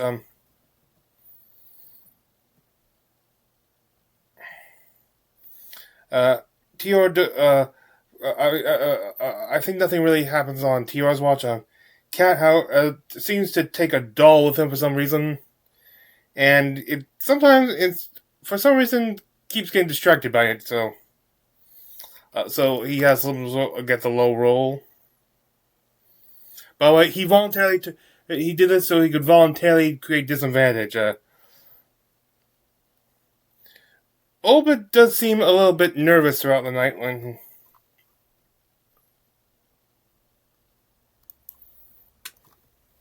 Gnomish writing. It seems well tended to. Could I pry and ask what it says? Well, it says welcome home. Welcome home. For your daughters? Yes. For all three of them. You see, he looks out and goes,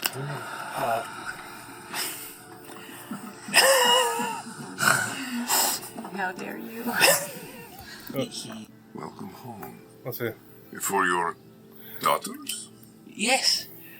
For all three of them. You see, he looks out and goes,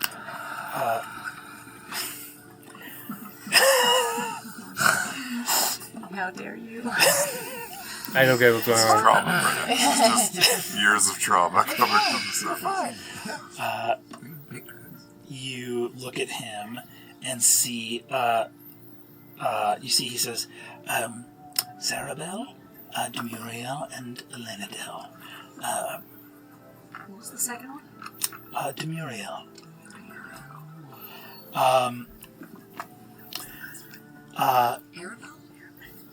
Arabelle's last? Cerebel. Oh, that was the first. No, it was last. Cerebel, Demuriel, and Alana Del. Ray? Alana Del Rey. Yep. She's not going back.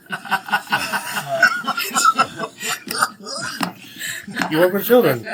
You must realize it at this point. You see that he looks. Yeah, he looks at you and says, "Yes, the writing says welcome home." Mm-hmm. Yeah. He talks more about how they left long ago. He would have gone out looking for them, but he's got like physical conditions like bad legs and stuff. Also, the fear what if when he finally goes out is when they come back and he's not there to greet them. He doesn't want to miss their return. He wants to make sure they're welcome back at home.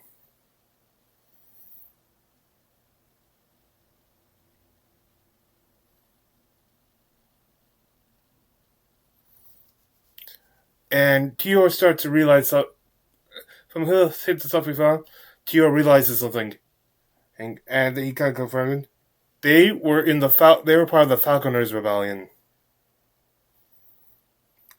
His daughter, I'm not sure if he actually remembers them specifically, but he knows that the daughters were his comrades at one point.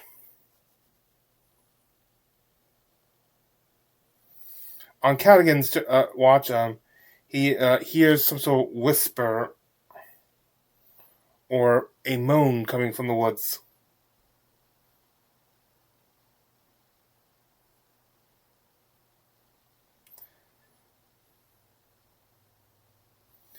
Yeah. Then, the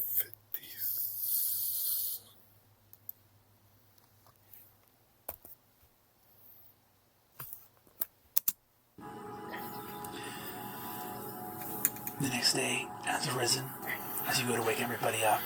I am up. Mm-hmm. I am up and I am crouched on Wick's chest. Double on my chest as I sleep. Sleep paralysis. And I go, don't move.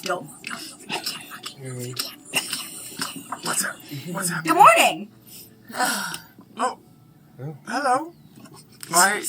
You can move now. Sleep paralysis. I was having a horrible dream. No, just sleep. Terribly. I'm itchy. I think I'm allergic to hay. Oh, great. Oh, swell. 2 hours. Yes. You just returned it? Oh! Yes. It begins anew. Invoke thy banner. Whenever you see it with a button up, you should be a fool. And that's all for this episode. Critical Role. We'll see you next week in a brand new episode. A round of applause for a triumphant return. God. That's the most frightening thing. Oh my god! I need a year as soon as we're out of here. Oh my god. What is that? Is that Tide Pod 2? I have no idea. You don't know where it's from? I'm sure it's probably that. I don't know. He never reveals his sources. He still has a. Oh my god! Yes, I believe that is from the sequel to. I just noticed something about a detail of Sam, something that continues on to next episode. The Tide Pod CEO sketch. Shot in deep lockdown. Unbelievable. Well, and again, marvelous, incredible. That really threw me for a loop. But not so much of a loop that I'm not going to say. Is it Thursday? Yeah! Let's never leave this man. Let's stay here. I know. I was waiting for the razor to come out to peel our skin off. And you got That we leave them up to for their preparations to continue and to go out to, I would say, new, but this is actually a different version of a previous homebrew. something I would actually want my a character mine to use.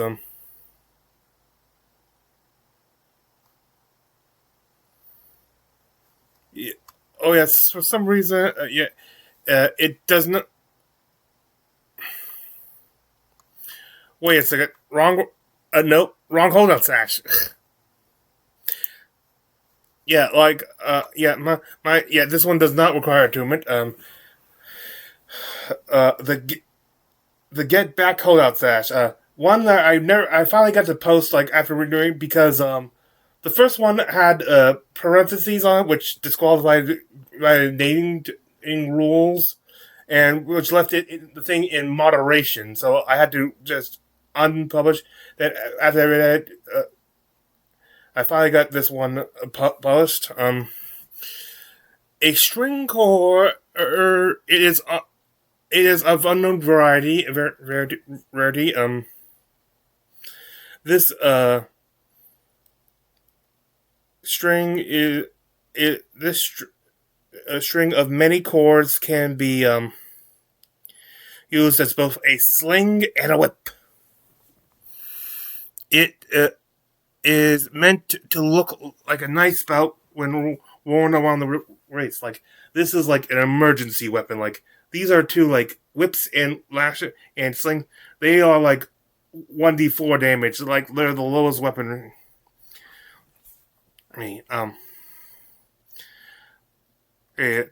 is, however, the Get-Back Holdout Sash also has magical properties, of course. This magical weapon has 12 charges, regaining 1d12 charge at dawn. When you attack, before you know if you hit, you must commit to it before... You have to commit to using it in the attack before confirmation. You can spend a charge to grant this weapon or piece of... or this weapon, like an attack for it, whether it be from the whip or being hit by a piece of ammunition from the sling portion. It grants it the properties of an unarmed strike, specifically the shove attack of it. The DC to resist the shove is 6 plus the damage inflicted during the attack, and yes, whereas with an unarmed strike, you can either like hit him like a good punch, or you could do the shove, which does no damage, but just a push. It still retain because of this. It's still the damage gets inflicted anyway. It just creates the secondary effects, which is like you can either push them 5 feet away if they fail, or knock them prone.